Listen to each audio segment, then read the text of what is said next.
¿Podría llamar a Gastón un ratito? Hola, buenas noches. Espero que nos estén recibiendo con una buena señal. Estamos transmitiendo en vivo para la conmemoración de los 161 años de la Batalla de Cerro Grande. Mi nombre es Alan Pérez, soy presidente de la organización del Parque Mirador Batalla de los Loros, arquitecto y recreador histórico.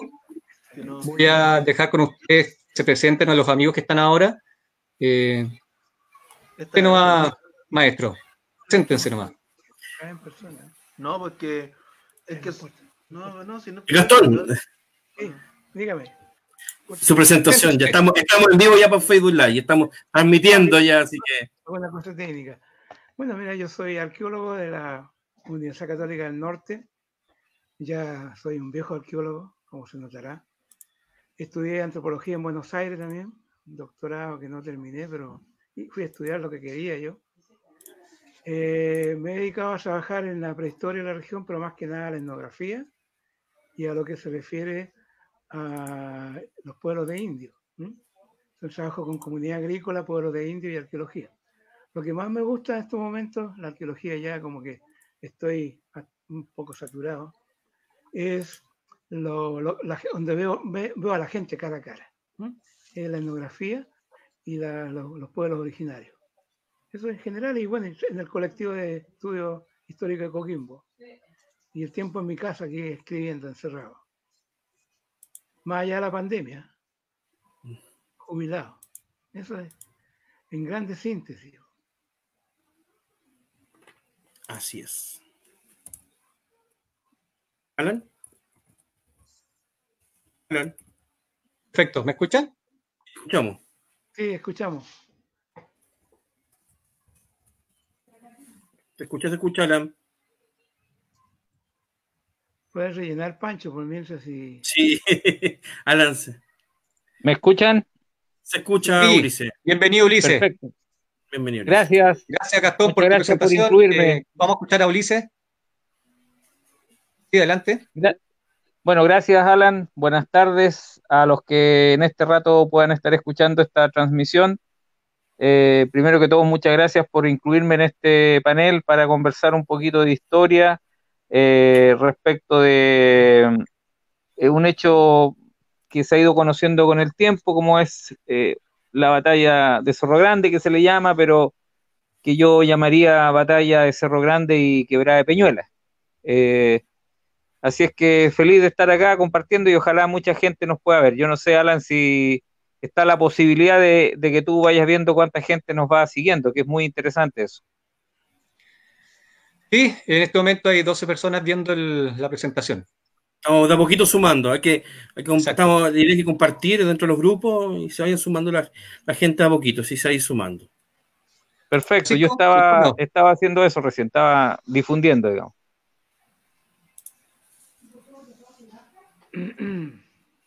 Así igual, continuemos. Antes se nos va Francisco. Sí. ¿Me escuchas, Pancho? Te escucho perfectamente. Siéntate tú, Pancho. Más que nada, buenas tardes a todos los que están viendo. También estoy verificando aquí por las redes también que se vayan sumando los espectadores, todo esto de a poquito. Y gracias a Alan por la invitación, la iniciativa, que ya veníamos hablando hace días y semanas de este tema. Me presento, soy profesor de historia, de geografía, con ciertos posgrados por ahí, por acá, pero me he dedicado últimamente a lo que es la investigación. Obviamente que hay del corte, obviamente de ciertas especialidades. Obviamente mi especialidad en sí como profesional de línea investigativa es la memoria histórica de un corte siglo XX, siglo XX especialmente. Pero ya con el tiempo me he dado cuenta que a veces hay ciertas afinidades a la historia colonial y gran aspecto de la historia religiosa. Entonces eso, últimamente he diseñado ciertas líneas investigativas y metodológicas que me han llevado a enfrentar nuevos desafíos y encontrar ciertas aristas que uno se puede dedicar. También soy académico de la Universidad Central hasta el día de hoy, 7 años haciendo clases en la universidad, profesor también del Colegio de Alianza Francesa durante este año, así que y un bastante currículum en educación y ya unos 7 o 10 años en investigación, poco a poco sumando más laureles humildemente en esto. Y también, como Gastón, soy el presidente del colectivo de estudios históricos de la región de Coquimbo, en el cual participan varios profesionales, autodidactas, ciudadanos, de todo tipo. Y la idea es que estamos comprometidos con difundir la historia y el patrimonio de la región de Coquimbo desde una perspectiva más amigable, podríamos decirlo así, más cercana a la gente, sin una mirada tan técnica en el sentido de tener esa libertad y comunicación con la ciudadanía, porque para escribir de la academia a la academia no tiene sentido hoy, a mi gusto. En algunos aspectos sí, pero la idea es llegar a la gente, a la ciudadanía, y lo que busca. Y eso es el motivo del colectivo. Yo creo que eso es uno de los principales objetivos y una de las misiones que tiene nuestra misión institucional. Claro, claro que sí. Bueno, partamos con el tema. Habíamos propuesto partir un poco retrocediendo en el tiempo. Sabemos que estamos conmemorando los 161 años de esta batalla. Estaba esperando que se conectara nuestro amigo Fernando, pero parece que la plataforma le permite hasta 4 nomás participantes, así que ahí estamos viendo si es que se puede conectar o no. Mientras tanto, les propongo que partamos por lo más antiguo, un poco conversar con Gastón y en general, si ustedes también tienen algo que opinar respecto a las primeras ocupaciones del Cerro Grande, cuál es la importancia de Cerro Grande para el territorio, más allá de la batalla de Cerro Grande, vamos al tema precolombino, republicano, estos arqueológicos que pueden haber en el lugar, mucha gente que lo recorre con su familia, se le van generando dudas cuando va por el camino, encuentra ruinas. Así que, bueno, dejo con usted a Gastón para que nos vaya contando un poco y todos pueden ir ahí metiendo un poquito la cuchara para ver un poco más sobre el tema. Mira, yo recién, cuando se fue la pantalla, apareció una foto y sale el Cerro Grande de color oscuro, ahí está bien, justo. Cuando alguien tiene esa panorámica que no la tiene de abajo, ve que ese cerro tiene que haber sido algo importante en términos simbólicos. Como lo dije recién, antes de pantalla, si es simbólico es porque los incas tenían la idea de la conexión con el sol, ¿no es cierto? Pero no basta con decir que es simbólico, hay que hacer el estudio correspondiente. Y más de alguna vez me ha tocado pasar por atrás y he visto unas minas que pueden ser incaicas. Eso se puede unir con lo llamado colca, que nosotros una vez vimos hace como 20 años, y que ahora también está la foto acá, que ahí la estamos viendo. Y la gente local, cuando les preguntamos nosotros hace 20 años y tanto, nos decía que eso se llamaba la buitrera. Y hasta ahí llegamos, porque no teníamos nada alrededor, no encontrábamos ni un material. Hay una especie de, lo que yo me recuerdo, en la base tiene una especie de gatera, algo como una especie, bueno, el arquitecto sabe, una gatera, ¿no es cierto? Y estaba como excavada, como que alguien la excavó, alguien la saqueó, pero no tenía ningún material arqueológico alrededor. Eso ha quedado ahí, y lo penoso es que hayan sido 20 años que la vimos, hayan pasado otros equipos más, y yo creo que ahora va a ser un parque, y ojalá que cuando salga el parque no empiecen a contar como cuando pasa con los animalitos. Aquí vive un animalito que se extinguió tanto tiempo, ¿cierto? Entonces lo importante es que si estamos haciendo estos trabajos, es que hay que darse el trabajo también de volver a estudiar, de hacer una planimetría de ese lugar, ver si une realmente con algún camino.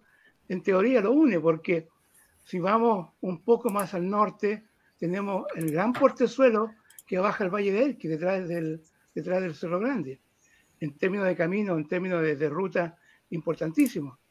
Luego, si vamos hacia el sur, tenemos la conexión siempre me olvido, Cruz de Caña, donde exactamente, sí, también hay unas construcciones, ¿cierto? No la he visto yo, la vi un profesor Álvarez de matemática del industrial, me la mostró una foto una vez. Y de ahí te une todo el camino del Real o del Inca para Valle y Andacoyo. Por lo tanto, lo que quiero decir es que si bien es cierto, no hay elementos concretos ahí para decir, mira, hay un sitio que podemos levantar las cosas que hay ahí. ¿Quién dice que en una revisión podamos encontrar las cosas que no se han visto? ¿No? Pero me preocupa también, y sobremanera, el hecho de la cuestión de la construcción, la cuestión inmobiliaria, que me llamó la atención las municipalidades que, sabiendo que existe esto que hay ahí, que es patrimonial, no me atrevo a decir si han hecho vista gorda o no, pero ya esas casas van a llegar más arriba porque nadie se quiere quedar un poquito más abajo que el otro. Y con la idea de que si alguien tiene dinero y puede hacer eso y construir grandes casas, un poco para vivir en privacidad por último, o mirar el bajo pueblo, no sé hasta dónde va a llegar eso. Entonces yo creo que, no sé si estamos justos. Yo digo, estamos justos, yo me invitaron a ustedes y me siento integrado ya. Pero hay que empezar desde ahí, de la cuestión aquella, ¿qué va a pasar con esto? ¿Y qué pasa con el plan regulador? Si ha respetado estos lugares que están acá, o si lo va a respetar. Yo puedo seguir opinando algunas cosas más respecto a eso, pero de partida hay interés y hay cosas que uno puede sacar en blanco de ahí. Por ahora bueno, digo esto. En base a lo que está contando un poco Gastón, ahí les muestro lo que está ahora en primera etapa del proyecto del Parque Urbano de Cerro Grande, lo que está en Colorado. Y quisiera que estuviera pescando ahí la puntita donde está esta ruina arqueológica en Cerro Grande, la que uno siempre ve cuando sube y hace alguna caminata al sector. Bueno, quiero también aprovechar ahora, veo que se ha sumado Fernando Maureira, de la Hermandad de Grifo, así que lo dejo unas palabras para que se presente y vamos a ir intercambiando ahí palabras. Hola a todos. Hola. ¿Me escuchan? Perfecto. No sé si me escuchan. ¿Sí? Bueno, me presento, soy Fernando Maureira, soy recreacionista histórico, pertenezco a la agrupación Hermandad del Grifo, fundador también de la misma. Nosotros hacemos el tema histórico medieval. Así que de este tema vengo como alumno a aprender y a hacer preguntas y a entender lo que ustedes están mostrando. Esa es mi presentación más que nada. Perfecto. No, Fernando, se agradece tu participación y sobre todo tu experiencia para difundir este tipo de temas en el ámbito educacional. Esto creo que es un gran aporte que se tiene que valorar porque no sacamos mucho nosotros, entre 3, 4 personas, hablar mucho de historia y saber mucho, si realmente no logramos que este conocimiento llegue a la ciudadanía, porque es la ciudadanía al final la que va a defender estos lugares o va a cuidar estos lugares.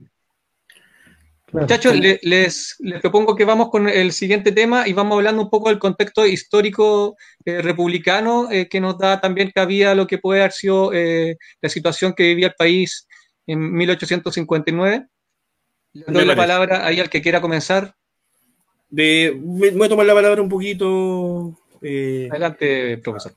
Lo que pasa es que el contexto que se basa la revolución es un contexto histórico que es a nivel latinoamericano, no solamente un contexto histórico que pasa en las provincias solamente de Chile, especialmente Atacama, Concepción, Coquimbo, sino un contexto que a nivel interno como continente se va configurando nuevamente el mapa y los poderes de esta oligarquía que se va a ir construyendo. ¿Comprenden?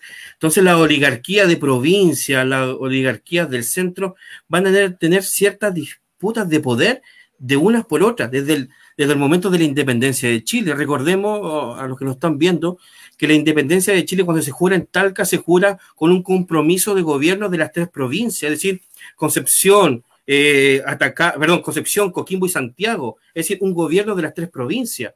Y eso no se cumple. Eso no se está cumpliendo.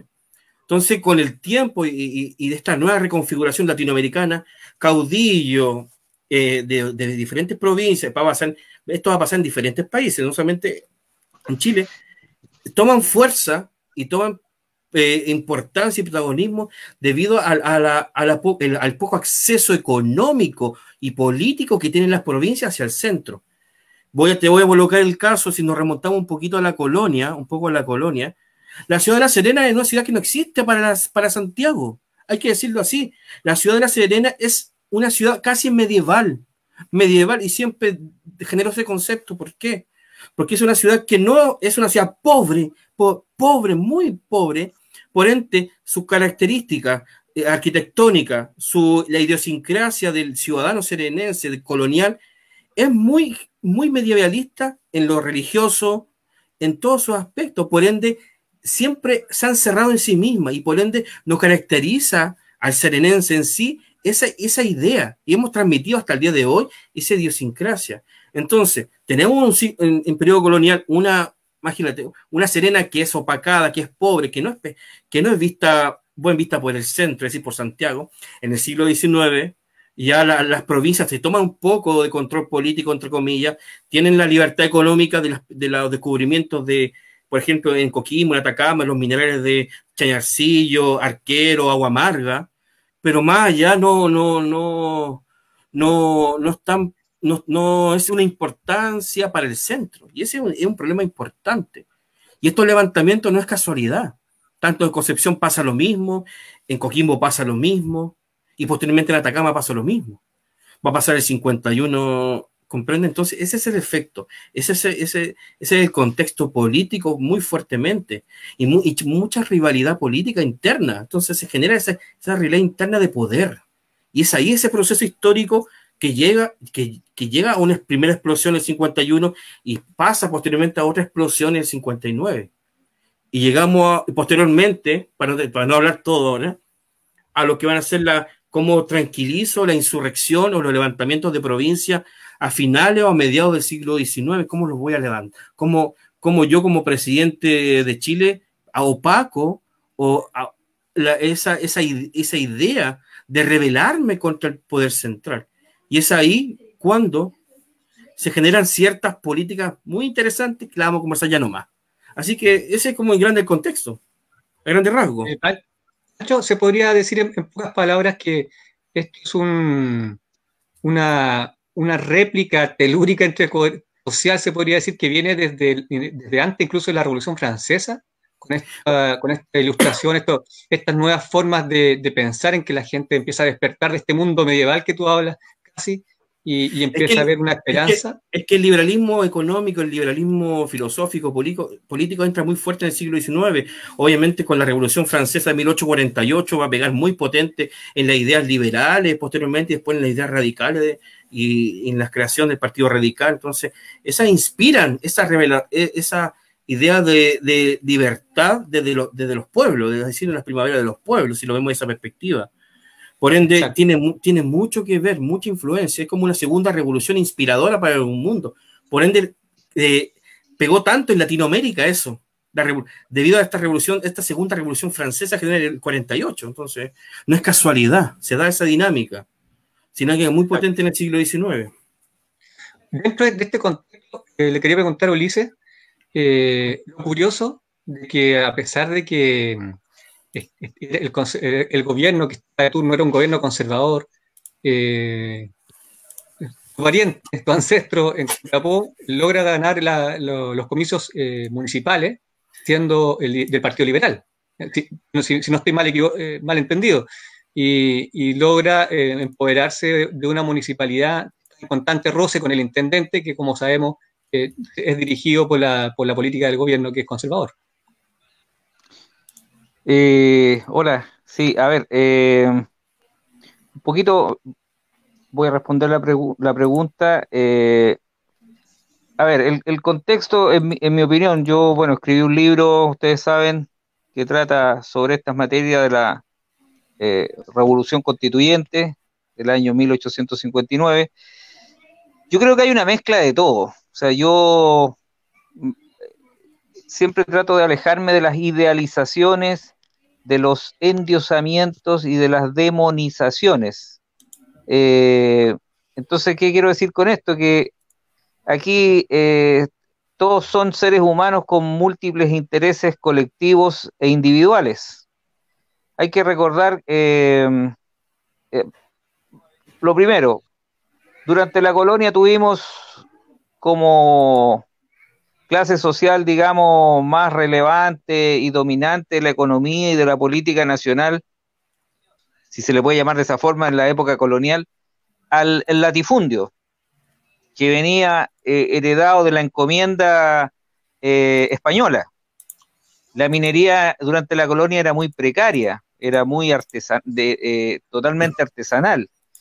Entonces se da una condición con la llegada de la República, que es lo que yo llamo que se dan sincronismos en la historia para que se den los sucesos. ¿Por qué no se descubrió Chañarcillo en 1780, cuando todavía pertenecíamos a la corona española? ¿Por qué no se descubrió Chañarcillo en 1890? Se descubrió en 1832, cuando teníamos un poquito más de una década de haber terminado el proceso independentista, y eso fue marcando, en mi opinión, fuertemente el devenir histórico del país. ¿Por qué? Porque empezó a emerger en paralelo a la clase latifundista que venía desde la colonia, empezó a emerger una oligarquía minera riquísima, como es la que se da en Copiapó, fundamentalmente por la presencia, por el descubrimiento del mineral de plata de Chañarcillo, que fue la fuente de riqueza para la República durante por lo menos 50 años en el siglo XIX. Entonces esa clase política, esa clase económica, esa oligarquía minera de muchísimo dinero, comenzó a sentir en algún momento que también podía tomar las decisiones políticas del país. Y esto se da, y aquí quiero hacer hincapié en algo, ustedes pueden ver y verificar que en el año 1851 hubo otra revuelta liberal y la gente de Copiapó no se involucró.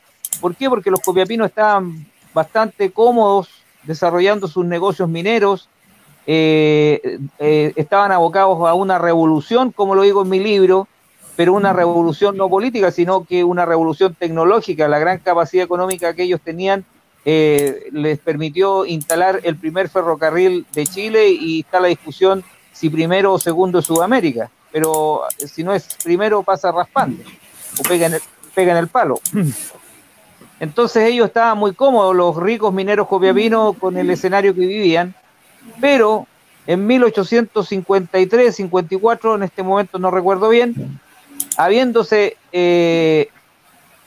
involucrado estos ricos empresarios de Copiapó en la construcción e inicio de operación del ferrocarril Santiago-Valparaíso, fracasaron rotundamente en los tiempos y en los montos de inversión, que el gobierno de Manuel Montt decidió terminar con el contrato, quitarles la concesión sin devolución del capital invertido, y eso obviamente es motivo más que suficiente, ¿verdad?, para que estos ricos, acaudalados mineros copiapinos, atacameños, rompieran políticamente con el gobierno de Montt, al cual eran bastante fiel al principio, y también a Manuel Bulnes, que fue el decenio, los 2 lustros anteriores a los 2 lustros de Montt.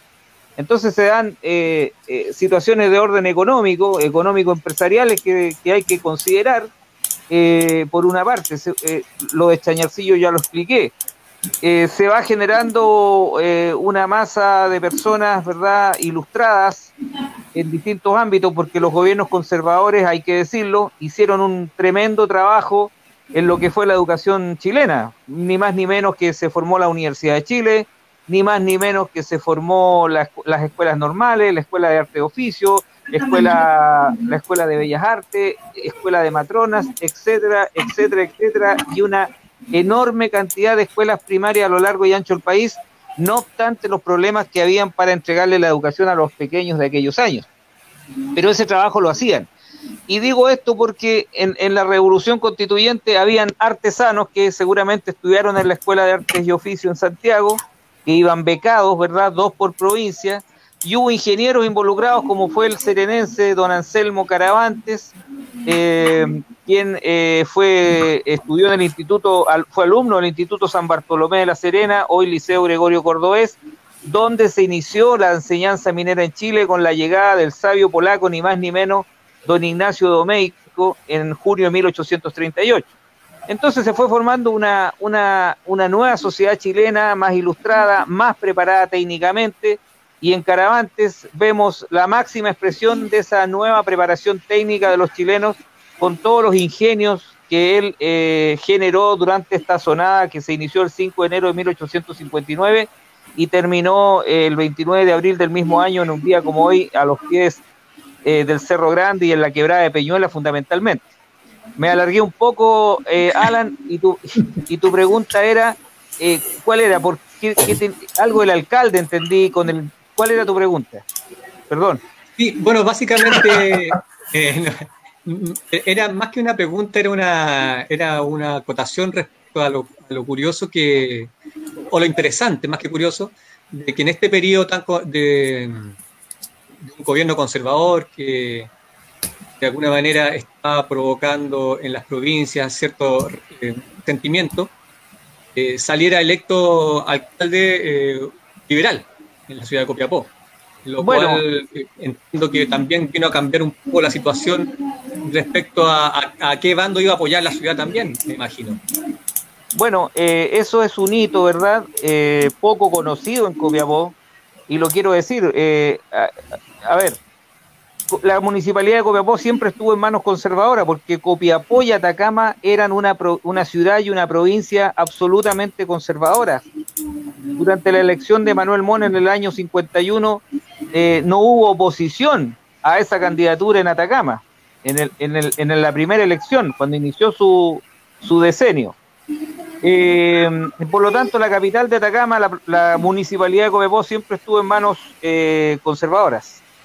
Pero hubo un hecho de la política nacional que viene a marcar la elección de 1858, y es el famoso asunto del sacristán. Por eso no hay que circunscribir todo, no, que en las provincias todo lo hizo la provincia porque eran choros. No, aquí también hay situaciones que ocurrieron a nivel nacional. El llamado asunto del sacristán, que generó la división del Partido Conservador, y que en definitiva, si ustedes ven la historia, esto provocó el final de los 3 gobiernos conservadores. A lo mejor si no se hubiese dado ese asunto llamado asunto del sacristán, en el año 1861 hubiésemos tenido nuevamente un gobierno conservador en el país, no lo sabemos, pero se divide el Partido Conservador. Ulises, disculpa que te interrumpa un poquitito, hoy estamos viendo los hechos. Yo creo que estamos de acuerdo que son los hechos que están pasando, lo que son los hitos. Pero me permites terminar y después sí. Con todo agrado te escucho. Entonces se divide el Partido Conservador, tenemos un partido y se divide en el Partido Nacional Monbarista, que es el que está y sigue fiel, los conservadores fieles al presidente Montt y su gobierno, y al ministro Varas, Antonio Varas. Por otro lado, hay una parte de conservadores que se unen a algunos liberales y forman el Partido Fusionista. Y en tercer lugar se mantiene el Partido Liberal, que siempre había estado ahí como los pelucones, los pipiolos de la política chilena. Entonces, ¿Gallo pertenecería a los fusionistas? ¿Perdón? ¿Gallo pertenecería a los fusionistas? Gallo era los fusionistas, para allá voy. Entonces, el año 1858, en marzo tuvimos elecciones parlamentarias, y en ese momento ahí los atacameños dijeron, mire, nosotros no vamos a aceptar que vengan políticos de Santiago a ofrecerse como parlamentarios en nuestra provincia, como fue el caso de José Victorino Lastarria, que el año 1856 llegó a Atacama prometiendo mucho, como en los últimos años también han habido. Hoy día no, en Atacama hay solo atacameños en el Congreso, pero hasta hace poco venían de afuera, venían de Santiago con un nombre, ¿verdad? Y decían yo soy fulanito, yo soy fulanita, y se hacían parlamentarios de Atacama. Bueno, en esa época José Victorino Lastarria jugó un rol semejante y fue un fiasco para los atacameños. Por lo tanto, principio de 1858, en Atacama se dijo, bueno, no más Lastarria, no más fulano o fulana, o fulano en esos años, no fulana, que vengan a ser de candidatos por nosotros. Aquí los candidatos vamos a ser nosotros. Y en marzo de 1858 van de candidatos unidos, llevan candidatos unidos los 2 partidos opositores, fusionistas, que ya expliqué lo que son, y liberales, y eligen a todos sus candidatos como parlamentarios. Perdón. Entonces, al mes siguiente, abril de 1858, viene la elección de alcalde, y ahí le crecieron los colmillos a los fusionistas, cuyo líder era don Pedro León Gallo, y también a los liberales, cuyo líder era don Anselmo Caravantes Garmendia, este serenense que había estudiado en el Instituto San Bartolomé, como lo he dicho ya. La idea era que fueran unidos, no fueron unidos porque cada uno quiso colocar en las listas de candidatos mayor proporción don Pedro León Gallo de fusionista y don Anselmo Caravantes liberales. No hubo acuerdo, fueron como rivales a la elección y finalmente, bueno, el intendente José María Silva Chávez levanta una lista gubernamental de los nacionales monbaristas y eso seguramente también afectó la votación del fusionismo y termina siendo elegido alcalde y derrotando a su rival político del momento, don Pedro León Gallo, el ingeniero de minas don Anselmo Caravantes Garmendia. Ahora, no es curioso que haya habido un alcalde liberal cuando el gobierno nacional es conservador, ocurre hoy día, hay alcaldes de un color, en La Moneda hay otro color, eso se da en forma natural a lo largo de toda la historia del país. Pero el hecho importante es que la política chilena dejó de ser bipartidaria y pasó a ser tripartidaria con el asunto del Sacristán y eso empezó a marcar un vuelco. Eso también marcó fuertemente la política en la provincia. Hablo en este caso de la provincia de Atacama con el hecho que he relatado de la elección de parlamentario y elección de alcalde en marzo-abril de 1858. Perfecto. Gracias, Ulises. Francisco, ¿quieres decirnos algo? Después ya perdí la inspiración. Ya. Le voy a dar la palabra a Fernando para que haga las consultas que corresponde. Fernando me ha notado varias cosas ya.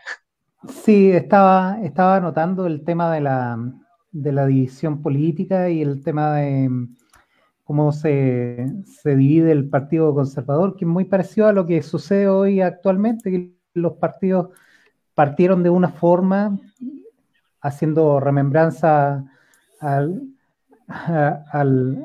cuando salió el sí y el no, y teníamos unos cuantos partidos, y después empezaron a aparecer otras divisiones como menores de partidos de los más grandes, no sé, pues, por ejemplo, de la misma Democracia Cristiana en su momento. Con respecto a esas divisiones, y entendiendo también el hecho de que, aunque fueran aliados del gobierno, aquí, como era gente que estaba relacionado con la empresa, lo que me queda claro es que gran parte de esta revolución es en gran medida por el tema económico. Y el tema económico es el que estas personas que tenían Pedro León Gallo, que tenían un gran poder económico, podían contratar sus propios ejércitos y realizar sus propios ejércitos.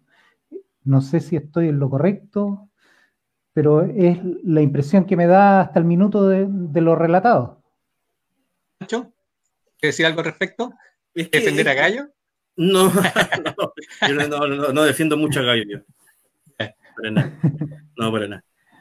Yo sí, trato de, dentro de este proceso grande que se está generando en Latinoamérica y en Chile también, porque recordemos que el siglo XIX está lleno de guerras internas y lleno de guerra, el conflicto está la guerra del Pacífico, está la guerra que tiene Brasil, Paraguay, Argentina con Brasil, Perú con Ecuador, alianza, las confederaciones. Entonces, es bien complejo. Obviamente que todo parte por un aspecto económico y territorial. Eso es clave, eso es por inercia, eso se sabe que es así. ¿Sí? Eso no se desconoce porque es propio del poder de la élite. La élite no van a mezclar sus intereses con otros porque quieren generar sus propios negocios. Y siempre, mire, conversando con un profe, recuerdo hace muchos años atrás, con un premio nacional de historia, Eduardo Cavieres, profesor mío, me enseñaron una vez, me dijo: Francisco, cuando tú a las élites les tocas el bolsillo, ahí, de una u otra forma, tú puedes generar ciertos cambios políticos y cambios sociales. Lo que estamos viendo ahí hoy día con el estallido social, si lo vemos de esa perspectiva, y es súper importante. Pero ¿qué pasó? El gobierno central, como dice Ulises, le tocó con las ciertas modificaciones, le tocó el bolsillo a los caudillos de provincia. ¿Te das cuenta? Entonces, ahí generó una revuelta. Sí, chuta, me estás tocando mis intereses, yo tengo que reaccionar a eso. Pero obviamente hay ciertos antecedentes muy fuertemente. Y contrapongo y discrepo un poco con Ulises en que La Serena ha sido una ciudad conservadora, al contrario. durante el siglo XIX el liberalismo entra muy fuertemente ya en periodo pre-independentista, muy fuertemente. Pancho, Francisco, hay muchos actores, pero no he dicho, no dije que La Serena era conservadora, dije Copiapó era conservador, La Serena no era conservadora. Sí, dijiste con Coquimbo, dijiste Atacama y Coquimbo, dijiste, por eso me dijiste Atacama. No, Copiapó y Atacama. Ya, porque esa es la verdad. Ya, me parece. No importa, disculpo, me tomaron. Entonces, es muy fuertemente liberal. Son muy liberales en La Serena, muy liberales. Aunque haya pasado siglos en la colonia por las congregaciones y todo lo que sea, el liberalismo entra muy fuerte, el liberalismo político y económico.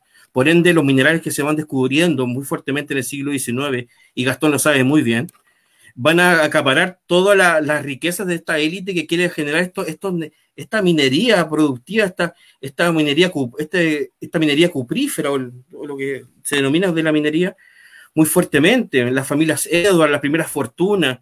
Entonces, se dieron cuenta los caudillos que, chuta, ¿de qué estamos parados nosotros? Si las élites del centro tienen negocios instalados desde la colonia acá, y nosotros nos ponen, que somos caudillos de provincia, nos colocan trabas.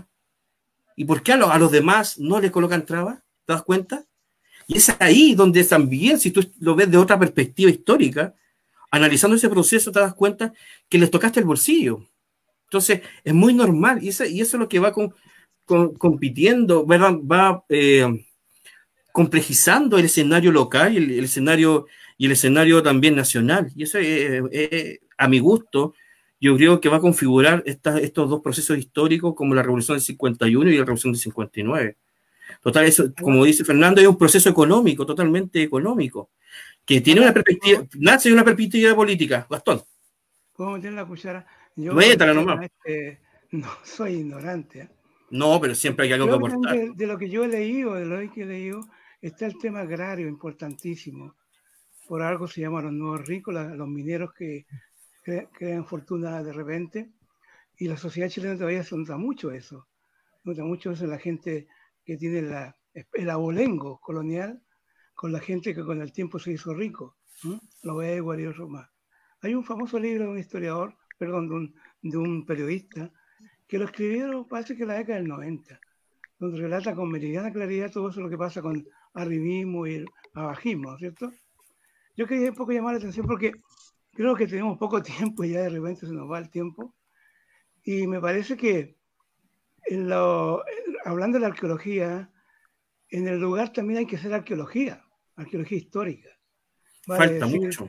Si se hace un levantamiento planimétrico de ahí, hay que ver ahí, ustedes los expertos dirán, esta es trinchera, no es trinchera, qué sé yo. Yo más de alguna vez, con algún otro grupo que estaba trabajando en alguna batalla, les sugerí que haya que ir al terreno para poder escribir eso contando de los factos, porque la documentación la tienen ustedes, ¿no es cierto? Pero cuando usted une documentación con lo que es las cosas que se encuentran, se completa el cuadro. Va encima con algunas personas locales que tengan alguna opinión. Por lo tanto, eso evita que siga el saqueo, porque estos sitios han sido saqueados. Yo supe de viajes de gente que iba a ciertas batallas y después se contaban, mira, me encontré tantas cuestiones, tantas balas y como compitiendo quién levantó más. Eso es un destrozo, un saqueo. Por mucho que se le quiera disfrazar de patrimonio, ¿entiendes? También, por ejemplo, con una buena coagulación, tú puedes un poco armar un poco lo que fue el acontecimiento ahí, más o menos, porque como hay tanto movimiento, pero algo uno puede ir dejando ahí con GPS marcado y después se levanta un plano, ¿cierto? Entonces, eso es fundamental si ustedes quieren tener una acción temática en lo cual puedan apoyar la tesis que ustedes tienen con los documentos y con los factos que se encuentran en el lugar. Eso para mí es importante y ya veo que no se puede hacer nada antes que no se haga una buena prospección ahí, una sistematización. Gastón, tengo una pregunta. Con el Consejo Monumento, hay que hacer un proyecto, no se puede levantar las cosas a la primera. Yo sé que cuando alguien encuentra una cuestión histórica se le echa al bolsillo entusiasmado, pero eso produce un gran daño. Yo, si puedo aportar de ese lado. ¿cierto? ¿Entienden? Me parece apasionado esto y hay que trabajarlo más, como dijo el Pancho, en términos de la gente de carne y hueso, como decía un economista. Esa gente de carne y hueso. Dime. Perdón, disculpa, Alan. Esa buitrera, volviendo al tema de la buitrera, que a mí siempre me ha quedado dando vueltas esa buitrera que aparece en Cerro Grande. ¿Tendrá un proceso de republicano? ¿Solamente será colonial o será preincaico o prehispánico? No sé, habría que tener ir al lugar y ya hacer hay que comprometerse un poco, aunque sea hipotético. ¿Sabes por qué te lo digo? Porque teóricamente, como lo hablamos al principio, de las varias veces que fui a ese lado, como te dije, marca como un punto en sí el Tovar de Peñuela. Ya, él fue la fortaleza de Peñuela. Y imagínate, el otro día me llegó el informe arqueológico, tuve acceso al informe arqueológico que trabajaron en CONAF, la excavación arqueológica, y dentro de la excavación arqueológica que se hizo en el Tovar de Peñuela, en la fortaleza, ahí se encontraron municiones de avancarga, tipo Los Loros y Cerro Grande, y me llamó mucho la atención. Y estuvo, obviamente, ese paso estuvo todo el enfrentamiento, la quebrada de Peñuela y todo ese aspecto. Entonces, hay un simbolismo, y hay un muro todavía, hay un muro de piedra que se descubrió en el Tovar de Peñuela. Y entonces es súper interesante la conexión que tiene ese Tovar de Peñuela, porque viene a decir, en los mapas de Campino, en los mapas coloniales, está marcado, está determinado. Entonces eso me llama la atención. Obviamente tiene una conexión hoy con lo que va a ser también el Cerro Grande, a eso voy, porque si uno va a esa famosa buitrera, uno ve, no sé si tiene una dirección que conecta, pero fuertemente.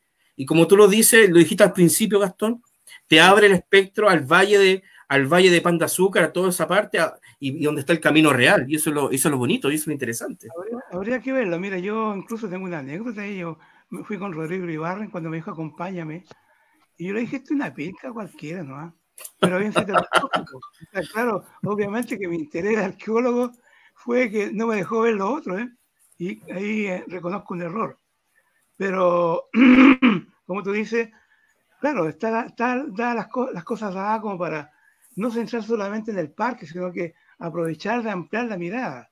Exactamente. Si no, hay cosas sueltas que hay que tú no le explicas. Pero es cuestión de ir a... Ahí está una imagen, bien. Hay que ir a terreno y levantar planimetría, hay que trabajar con niños, hay que trabajar con gente lugareña, porque la gente lugareña, no hay que hacer lo que hacemos los arqueólogos ahora. Los arqueólogos estamos cometiendo el grave error de no considerar la opinión de los lugareños.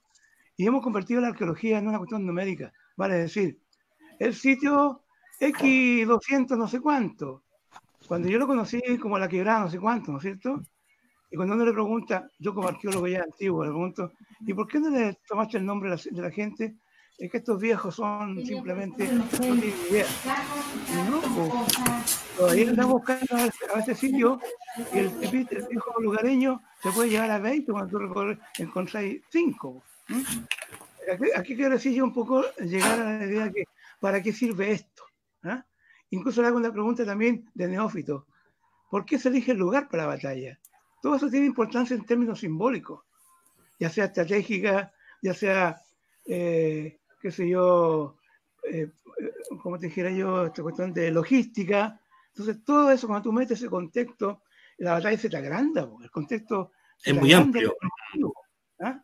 Entonces, yo voy a hacer esas preguntas, tal vez cuando estemos, si se une un grupo, y ya la dejo dicha ya, no sé, ignoro, yo me acuerdo que Claudio Canut de Bont escribió un libro, si no me equivoco, ¿cierto?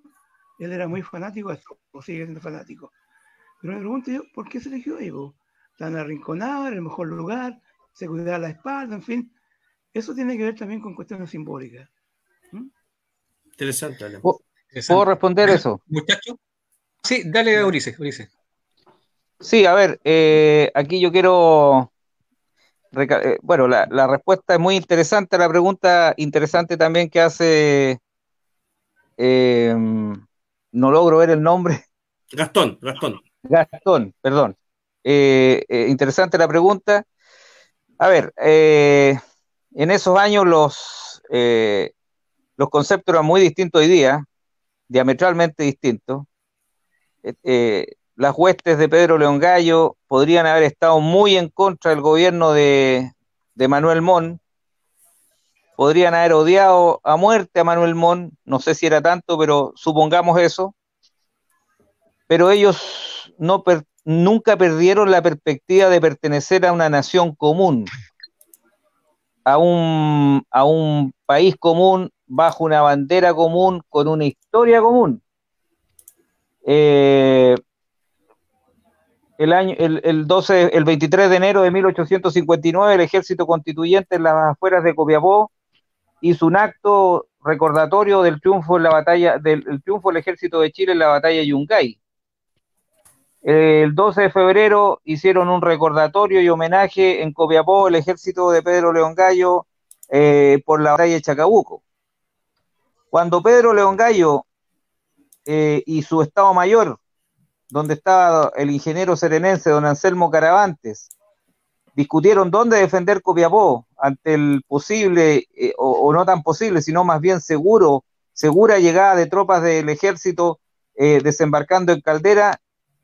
El diseño de defensa fue obviamente fuera de Copiapó, porque no vamos a batallar dentro de Copiapó, porque Copiapó es nuestra ciudad y no vamos a destruir nuestra ciudad.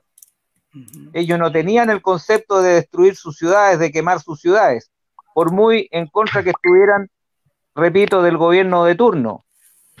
Cuando se toman La Serena después de la batalla de los Loros, el diseño fue el mismo. ¿De dónde va a llegar el ejército, las fuerzas regulares? Del sur, por supuesto, y así fue. ¿Dónde vamos a defender La Serena? En La Serena, en la portada, ahí en Amunátegui con Balmaceda, donde está hoy día esa intersección importante.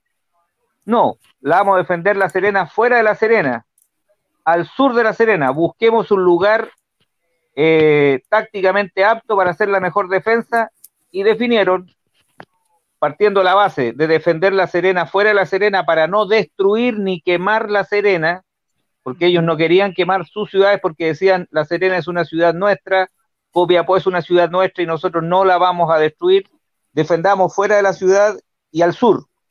Y el Estado Mayor del Ejército Atacameño, o Ejército Constituyente, como se le conoce también, definió que la quebrada de Peñuela era el lugar que ofrecía las mayores ventajas tácticas para el combate.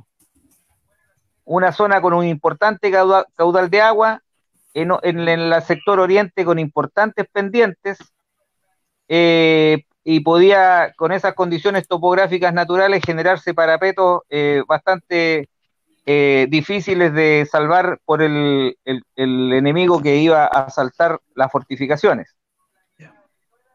Entonces, desde ese punto de vista, la batalla jamás pudo haberse llamado batalla de Cerro Grande, bien digo. Debería haberse llamado la batalla de la quebrada de Peñuelas.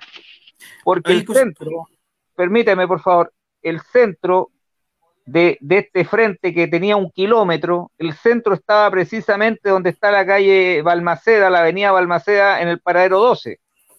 500 metros hacia el mar y 500 metros hacia el oriente abarcaba este sistema de defensa que habían diseñado los constituyentes. ¿Por qué se gana el nombre de Batalla de Cerro Grande? Porque el general de brigada, don Juan Antonio Vidaurre Leal, desembarca en Tongoy desde la corbeta Esmeralda, el transporte Maipú y otro más que por ahí se me está quedando. Desembarca la artillería y desembarca la infantería y se junta ahí en los interiores de Tongoy con la caballería que venía marchando desde Illapel. La fuerza completa avanza hacia el norte, noreste y acantonan a los pies del Cerro Pan de Azúcar. Y en ese momento Vidaurre planifica el combate y dice, bueno, tengo 3 opciones. Atacar frontalmente por la quebrada, que tengo posibilidades de éxito. Atacar por las vegas que están hacia el mar. Y también me presenta menores dificultades topográficas. Y la otra era bajar por la zona oriental, más oriental de la quebrada, muy escarpada, ustedes la pueden observar hasta el día de hoy, ha tenido modificaciones seguro por los trabajos viales y casas, edificios que hay en la zona. ¿Te puedo interrumpir un poquito, Ulises? Un poquito, para que sea un poquito más dinámico. Sí, sí. Por fin. Y bueno, es súper interesante, eso es lo que se planeó, lo que planteó Juan Vidaurre Leal posteriormente. Pero hay algo bien de sabroso también que en la comunidad que están en Facebook Live ahora. Es que recordemos que Gallo 10 años atrás estuvo en contra, peleó contra Mon, es decir, él pensaba que rebelarse en el famoso motín de Urriola, el 51. Pancho. Sí, pero espérame, escucha primero, escucha lo que estoy... No he comenzado, por favor, no he comenzado todavía, no he comenzado a hablar. Es que estaba terminando mi historia. Espérate, es para darle continuidad, po. Es que para darle más dinamismo, que podamos todos hablar, si no se ve muy monótono, muy plano, esa es la idea, que todos podamos compartir un rato. Entonces lo interesante es que 10 años atrás, Gallo es a favor a Mon, eso es lo interesante, cómo cambia la perspectiva, cómo le toca el bolsillo. Y lo segundo es que Juan Vidaurre Leal, cuando llega acá, él ya llega, conoce la zona totalmente, y dijo, y el 51, él dice en sus memorias, en sus partes de batalla del 51, yo destrocé La Serena, la bombardeé incansablemente cuando fue el sitio. Entonces, también Vidaurre se pensó, con su Estado Mayor, ¿para qué voy a destruir nuevamente La Serena? La destruí completamente. La matriz, que era la iglesia, la catedral, fue bombardeada, pero destrozada. Entonces, como había planificado, como tú bien lo dice Ulises, en los aspectos geográficos, Juan Vidaurre se dijo, ya, perfecto, calza con lo que yo también pensaba, llevar el combate y la batalla afuera de la ciudad. Eso iba. Sí, exacto. Y para cerrar mi respuesta a la pregunta de Gastón, y es correcto lo que tú dices, entonces Vidaurre toma la tercera alternativa, la más compleja, de tal forma de emerger por la ladera norte, escarpada, nororiente de la quebrada de Peñuela, salir en los faldeos de Cerro Grande y en un movimiento envolvente atacar a las fuerzas de Pedro León Gallo por la retaguardia. Con eso Vidaurre dijo, vamos a asegurar que las fuerzas de Gallo no se van a replegar a La Serena, nos vamos a interponer nosotros entre el enemigo, que eran los constituyentes, y La Serena, los vamos a atacar por la retaguardia, y el combate lo vamos a acotar a esa área que va a ser la quebrada, los faldeos, que hoy día son todos conjuntos habitacionales, y nosotros atacando desde el faldeo Cerro Grande hacia abajo. Por eso la batalla toma, la batalla toma el nombre Batalla Cerro Grande, pero todo el emplazamiento militar constituyente estaba en los bordes de la quebrada de Peñuela. Entonces, con eso creo responder un poco la pregunta o bastante que había hecho nuestro amigo Gastón. Pero fíjate una cosita, anecdótica también. Hace poco fui a dejar un maestro ya a la ría en Tierra Blanca. Y por casualidad llegué a una quebrada gigante. Y es lo que están hablando ustedes, vos. Pero alguien habrá puesto alguna vez un lecerito que diga ahí, aquí, este es el límite de la batalla esta. O sea, yo creo que no. Escucha y lee, pero cuando uno da la idea para estas cosas que son simples, que les informan a la población, no pasa nada. Porque le ponemos apellido a las calles, gente que ni siquiera sabemos quiénes son. Gastón, consulta, la parte arqueológica. Tengo entendido que muchas cosas se han encontrado en los campos en el campo de Cerro Grande, por la inmobiliaria, etcétera, construcciones particulares. Sí. Lamentablemente eso ha caído en manos particulares, como también tengo entendido que también cuando se construyó el colegio Trinity School también aparecieron varias cosas bien interesantes. Seguramente. Pero, ¿qué pasa con el tema de la inmobiliaria? ¿Hay un plan de manejo sobre eso? ¿O les pasan por encima, contratan a un arqueólogo? Porque si ha sido así siempre, entonces es un tema. En teoría existe una ley. Y esa ley no debería de ser irrespetada. Pero pregúntame tú qué la respeta.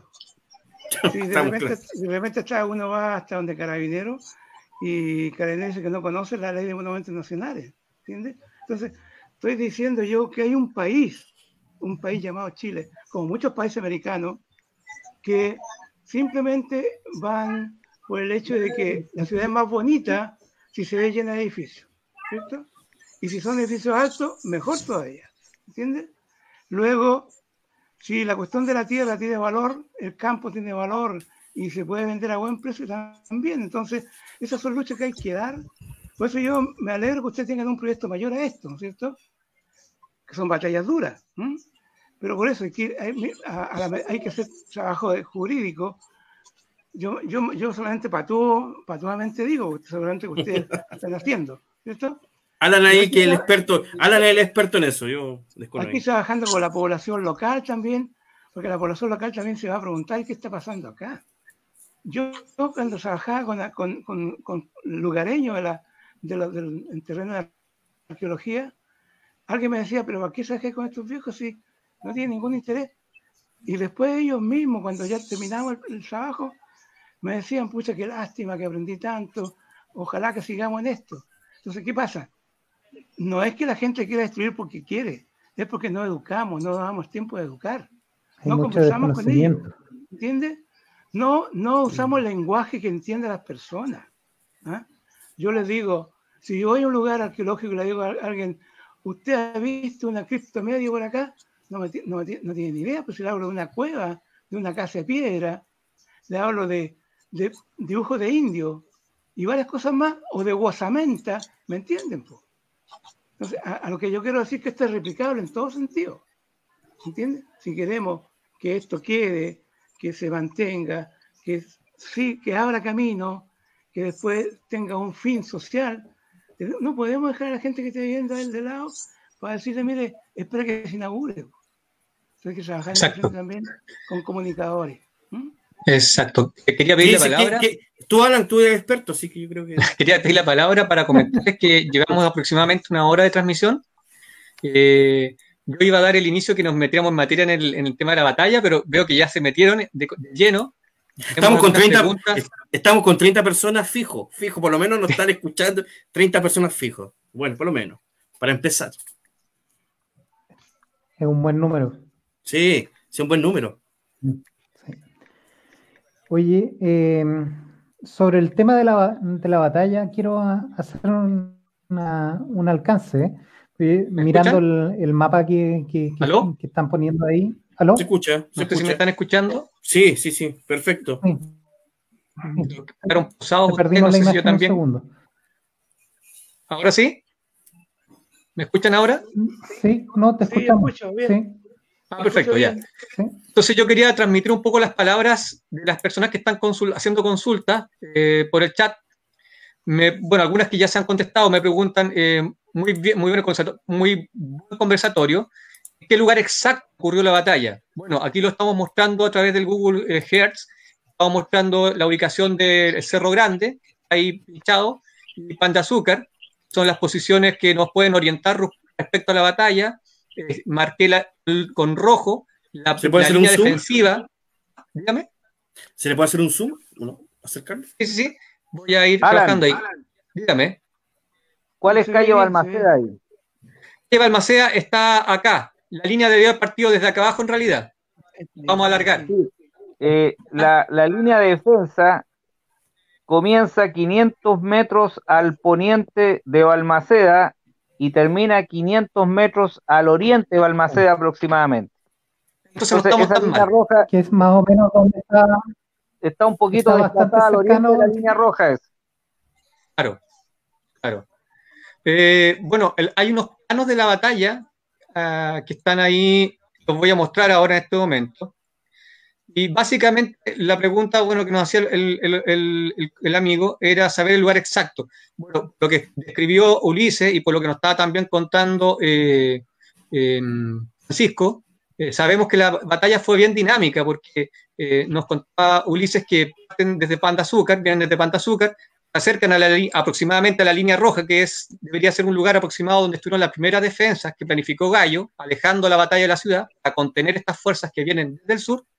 Pero luego esta batalla tuvo un movimiento dinámico, el plan de ataque que explicaban ustedes que tuvo Vidal Real, es aparecer por la hondanada, se podría decir, de Huachalalume, para tratar de tomar por la espalda el portezuelo de Huachalalume. el portezuelo Guachalalume. No usa el portezuelo. ¿Ya?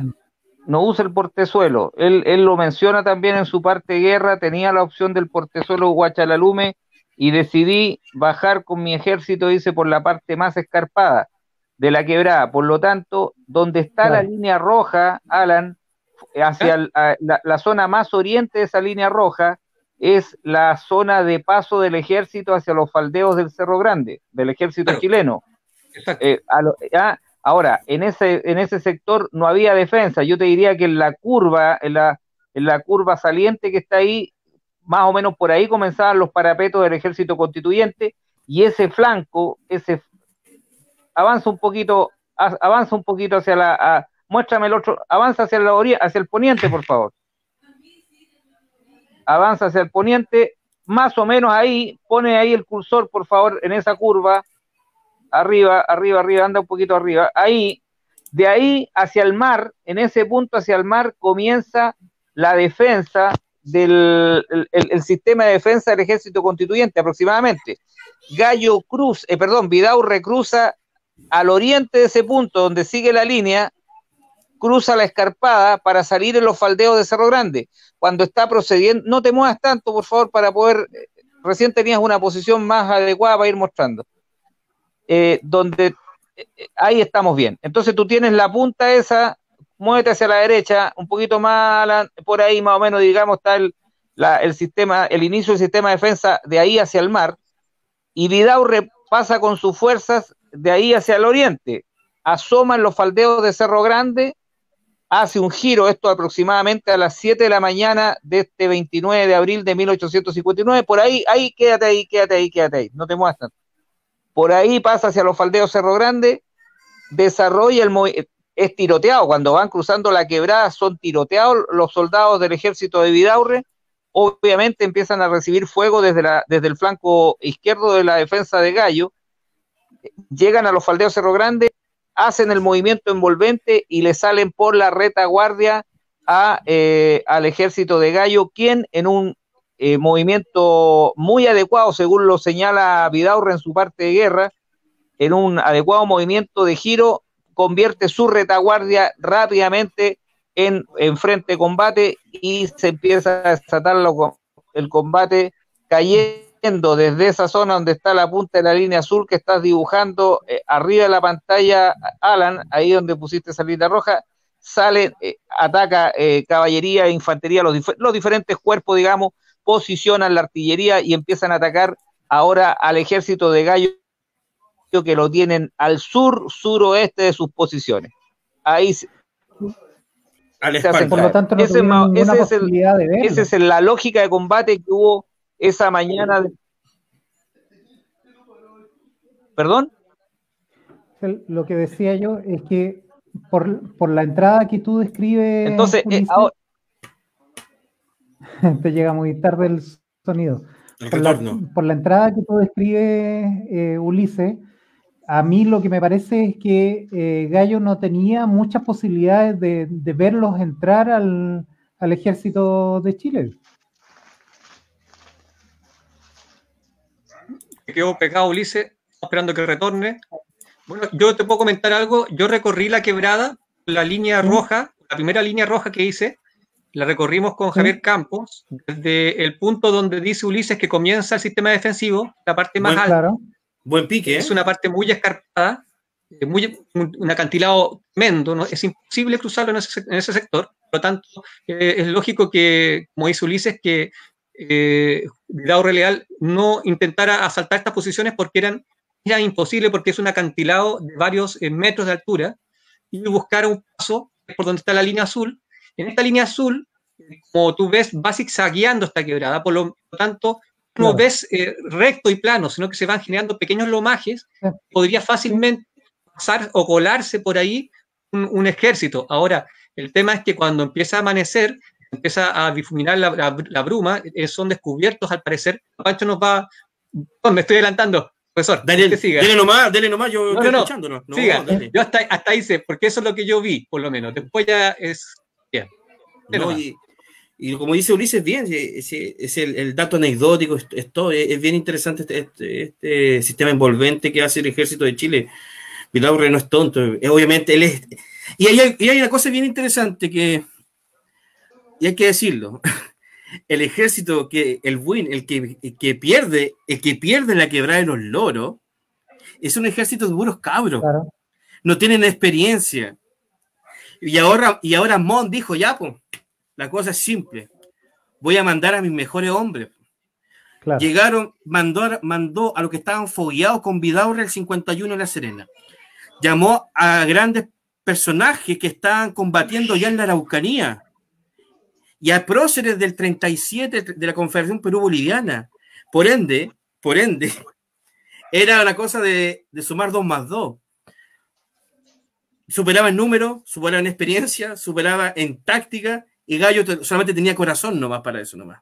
Imagínate, así de simple. Imagínate, Alan. Claro. Así de simple. Exacto. Así de simple. Es una Tratando lógica. aquí de buscar las líneas un poco de cómo creo que pudo haber sido en base a lo que he leído y en base a lo que ustedes nos han ido contando. Por ende, muchas cosas arqueológicas, Gastón, muchas cosas arqueológicas históricas se han encontrado, histórico-arqueológicos, se han encontrado en el sector del Milagro 2, las construcciones que están más arriba, lo que es como la quebrada Peñuela, ¿cómo se llama esa parte? Donde están los colegios, Claro. toda esa parte, los colegios que bordean el Urrixen, esta parte perdón, Urrixen con 4 esquinas hacia el norte. Alemán, el colegio alemán internacional, exactamente. Pero yo creo que oye, la línea azul que está haciendo, perdón, la línea azul que está haciendo Alan ahí se extendió demasiado hacia La Serena. Yo creo que ahí en la punta que se produce en el Cerro Grande, ¿ya? Ahí yo, mirándolo estratégicamente, lo lógico es empezar a bajar y atacar al ejército, porque por más caballería que tuvieran, la capacidad de movilizarse tan rápido, hay que pensar que esta batalla, por lo que entiendo, partió a las 6 de la mañana y terminó a la 1 de la tarde. Fernando, la caballería fue inutilizada porque Gallo abrió el famoso canal de Bellavista y mojó todo para que inundara y se generaran tierras pantanosas. Entonces la caballería casi ni existió ahí. Entonces fue bloqueada automáticamente por las aguas del canal Bellavista, que es el canal que circula y bordea los faldeos del Cerro Grande. Entonces fue estratégico en ese aspecto. Posteriormente se fue retrocediendo hacia la costa esa línea, como dice Alan, está diciendo muy bien Alan, y la Esmeralda, que estaba por donde está Cuatro Esquinas, o por aquí Cuatro Esquinas, la Esmeralda, cañoneaba a las tropas que iban en retirada de los revolucionarios, ¿comprende? Es decir, la Esmeralda estaba postrada, ahí encallada, en la rada de Coquimbo, que suena bonito, en la rada de Coquimbo. Claro. Y posteriormente respondía con cañonazos, así de simple. Ya lo tenía más que cuestionado, más que planeado el tema de Vidaurre. ¿Sí? Mandó a su mejor hombre. Y lo anecdótico también, hoy día lo comenté en Radio Monte Carlo. Bien. Yeah. Es que Vidaurre tiene algo bien anecdótico. Él es primo del que mató y conspiró con Diego Portales. Por ende, Juan Vidaurre recibe el apellido Leal en honor para poder diferenciarse del traidor. Entonces, imagínense lo anecdótico, son cosas anecdóticas que pasan estas cosas. Y en Chile, Pancho, dígame. Pancho, lo que tú me dices que se han encontrado cosas por ahí, ¿es una suposición? ¿O tú no, tengo datos concretos, lo he visto, me lo han presentado, me lo han mostrado. Pero son colecciones particulares y uno no puede hacer nada contra pero eso. puede sacarle fotos, puede también un poco apelar a la buena fe, al asunto común. Las colecciones particulares sí o sí hay que inscribirlas, eso es lo que yo tengo entendido. De hecho, yo tengo una colección particular que la tengo inscrita en Monumento, porque en caso de cualquier cosa te pueden pedir para ser revisadas, estudiadas y todo lo que corresponde. Sí, están los servicios, sí. Pues es importante, es interesante porque hay que... Ahora una pregunta, ¿cuánto de lo rural queda ahí? De lo rural serenense, ¿cuánto de gente antigua ahí? O prácticamente todo se está borrando con... Las inmobiliarias, perdón, lo que uno observa cuando pasa por ahí, más allá uno no sabe, en mi caso, han abarcado gran parte de lo que es Cerro Grande, bastante. Y habían predios de comunidades agrícolas. Cuando yo crucé a la ¿cuánto se llama arriba? La Colca, entre comillas, había gente local que hablaba con nosotros. Entonces, la tradición oral siempre, si uno la sabe manejar bien, te puede llevar a los años que tú quieras. Eso es una realidad. Tú tenés que hacer preguntas cruzadas nada más. Exactamente. Con la gente más antigua y alguien se acuerda. Mi abuela me hablaba, qué sé yo, y tú vas entramando la cuestión ahí. Por lo tanto, también es un capital que hay que tener en cuenta. La gente, yo por eso me pregunto cuánta gente quedará que uno pueda conversar con ella, ¿entiendes? Como los clubes de abuelos que teníamos antes nosotros en La Pampa, que hablábamos, nos reuníamos con puros abuelos nomás y sacábamos toda la historia de La Pampa. Yo le encuentro toda la razón a Gastón y voy a aprovechar de leerle otras preguntas que han aparecido por acá. Ya. Y antes de leerlas, les cuento también un poco la anécdota que a nosotros nos ocurrió. Nosotros, como tú sabes, Pancho, cada 29 de abril hacemos una caminata familiar. Ya. Y bueno, estas caminatas familiares, creo que fue la primera hace como 2 años, 3 años atrás. Fuimos a los colegios del sector. No recuerdo el orden, pero fuimos a varios. Colegio Alemán, entre algunos, Villera, si no me equivoco, y varios más. Y a invitarlos a participar de esta caminata. Cuando íbamos llegando, primero nos entrevistábamos con los conserjes, siempre que están ahí, o los inspectores que están los primeros que nos reciben cuando uno va al colegio, y te preguntan a qué vas. Bueno, los venimos a invitar porque queremos hacer una caminata familiar, es un sector histórico, ya ocurrieron hechos históricos, antes que nosotros les contáramos, y muchas veces que el lugar había sido un sitio de batalla, empezaban ellos a contarnos historias que sucedían ahí en el colegio, como conserjes, como inspectores, los penaban, sentían quejidos, que cogían las paredes, golpeaban, gente que había sufrimiento. Pero cuando le contábamos que había habido una batalla, más cosas. Creo que en el colegio más extremo que hay ahí de la corporación, en algún momento también fuimos a contar, a invitarlos, y en esos tiempos había una profesora, creo que era la directora, nos contó, claro, que se sentían cosas, se podría decir, un poco fantasmales bien fuerte, que habían asustado a bastante gente. Entonces, uno se empieza a imaginar que es un lugar, vamos a entrar dentro de lo más poco científico, se podría decir, pero que es un poco también más sensible por el lado humano. Son cosas que la gente siente, son cosas inexplicables y que se dan en el lugar en muchos de esos colegios. Suceden este tipo de cosas, o sea, no las comentaron las mismas personas del lugar. Y les voy a comentar algunas de las cosas que nos han escrito también acá. Dice, el plan regulador aborda este sector, nos preguntan, interesante, ahí lo vamos a ir viendo un poco más adelante cuando vayamos mostrando cuál es la situación actual del lugar y para dónde lo están orientando también las autoridades. Después dice, hay un proyecto de la Cámara Chilena de la Construcción. Sí, hay un proyecto también bueno, hay 2 parques que se están tocando y que son muy atingentes a lo que sucedió, porque el primer parque, que es el intercomunal de Peñuela, toca lo que es la primera posición, que son la línea defensiva de Peñuelas. Y el segundo parque, que es el parque urbano de Cerro Grande, toca el desarrollo final de la batalla, que es el más cerca de la ciudad. Mira las cosas, las coincidencias. Sí. Bueno, también ahí dice felicitaciones. Bueno, principalmente esas preguntas, yo creo que las vamos a ir desarrollando en la última parte. Yo creo que ahora podríamos ir pasando a la parte final de la batalla para que vamos avanzando y a las consecuencias, para que después veamos un poco la situación actual del lugar. Le voy a dar la palabra a Fernando, que veo que anota, así que tiene hartas preguntas que hacer. La verdad es que estoy anotando datos porque es interesante todo el tema. Aquí, don Gastón, hablan de un... Ay, lo perdí. De un... las buitreras de Cerro Grande. Sí, sí, ¿Ya? sí. Esas formaciones son como un cerrito de piedras, o No, es son una cuestión o tienen una formación como de muro que se pudiera poner un armamento ahí para defensa. no, lo que pasa es que ahora eso está destruido, pero cuando lo vimos nosotros estaba mucho más, era como un Ya, torreón de poca altura. Es una estructura circular, cilíndrica, me parece, si no me equivoco, que era un poco más apuntado en la parte superior, si me recuerdo bien. En la ya, base tenía como unas ventanillas, ¿no?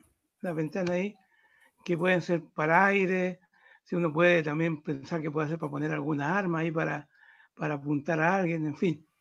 Pero en el fondo es una construcción llamativa, que no se explica mucho por qué se hizo ahí, que significó inversión de tiempo, porque mucha piedra ahí también. Y en claro, principio le llamamos nosotros Colca, porque suponíamos que era un depósito incaico, un depósito donde se guardaban alimentos, donde el camino del Inca pasaba y la gente tenía ahí sus reservas. Más o menos, recuerdan ustedes a los chasquis, ¿no es cierto? Donde sí, venía el chasqui y tenía que tener un lugar donde tener las vituallas, vale decir, la ropa, cambiarse la ropa, tener alimentos guardados también. Eso es hasta el momento lo que se llama una especulación dirigida, ¿eh? No una especulación cualquiera. Lo que había que claro. hacer es ir a mirar allá, y aquí el arquitecto tendría que ayudar mucho para levantar eso, hacer un poco imaginarse. No sé si él ha trabajado con el tema anastilosis, ¿no es cierto? Lo conoce, ¿no es cierto? El tema que No, yo hubo no. de reconstitución se De puede la levantar la estructura. muralla, pero hay que hacer mucho dibujo ahí, pues. Se van Ah, montando sí, piedra por piedra, claro, ¿cierto? sí, sí, Es el sí, ya tema entiendo, sí. anastilosis.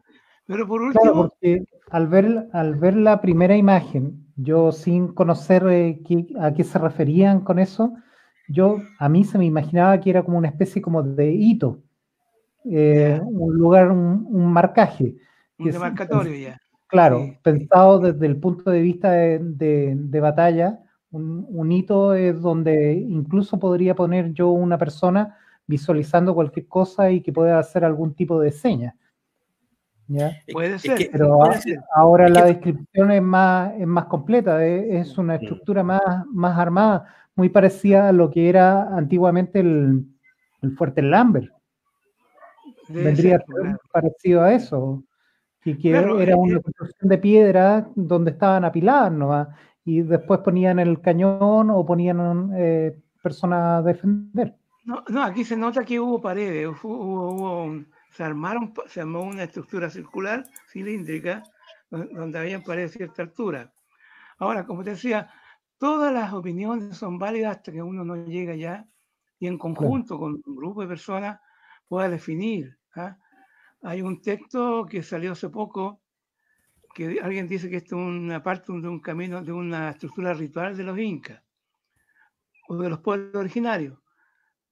También yo lo tomo esto como una suerte de una explicación más, mientras tanto no tengamos nosotros un trabajo más en terreno, más explicando por qué lo hacen, por qué lo toman esa altura, la topografía, qué explicaría, como dice Pancho, que por ejemplo, ustedes han escuchado alguna vez el tema de los seques incaicos, que por línea imaginaria ellos tenían todo un sistema correlativo de ubicaciones.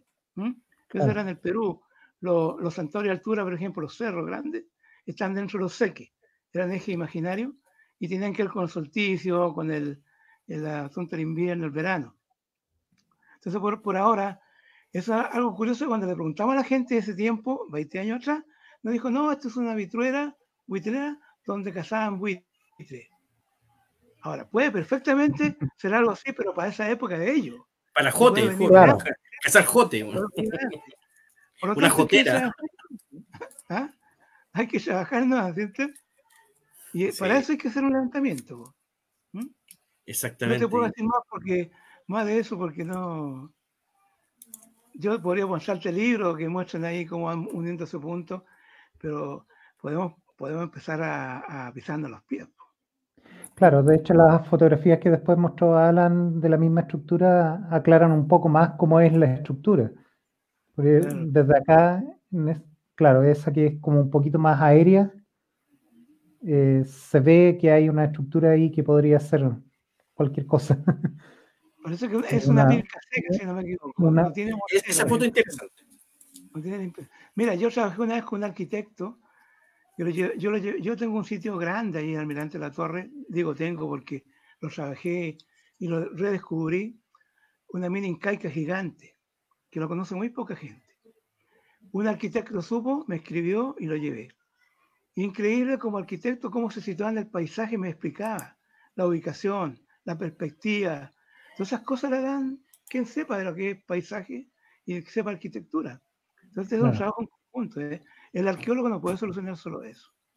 El arqueólogo, si no hay factos, si no hay cosa más segura, no podrá llegar a posiblemente. Y como dicen broma uno, más que cuando no, hay cosas que no sabemos explicar, religioso, se acabó. Hasta otra vez. Bueno, muchachos, ¿le parece que pasemos ahora a la parte final de la batalla Cerro Grande? Para que vamos un poco desenlazando este dramático suceso histórico. Sabemos que la línea se fue extendiendo, probablemente quisieron rebasarse los flancos, paralelamente avanzaron por el sector, en algún momento les mostré, voy a tratar de buscar nuevamente en el Google Earth para que se vayan ubicando. Antes que me olvide, a ver si lo logro. Te voy a hacer una cosita antes que me olvide. Sí, déjalo. Hay que levantar un plano de iconos ahí. El Cerro Grande, eso, lo otro, y ahí se empieza a explicar el paisaje. Claro. Exacto. Bueno, vamos terminando con la batalla Cerro Grande. Pasa después que estas dos líneas tratan de... Lo que recuerdo, Pancho, tú me podrías aclarar. Sí, nomás. Estas dos líneas tratan de rebasarse mutuamente hasta que incluso pareciera que quisieran llegar a topar a la quebrada de lo que es el Parque Col, si no me equivoco. Sí, llegando al extremo ya de la quebrada de San Francisco. Y de ahí ya los flancos, como quieren llamar en jerga militar, ¿no? Ahí desconozco un poco. No se dieron, no aguantaron más, pues. Lamentablemente no aguantaron más y tuvieron que romperse.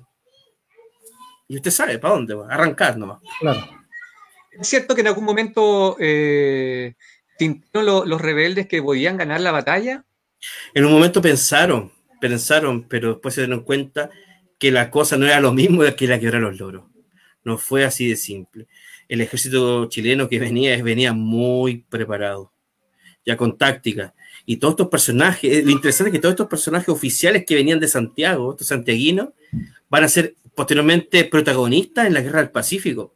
Van a llegar triunfantes, con laureles y cosas. Entonces, también va a ser un arma de fuego muy fuertemente que va a ser Cerro Grande.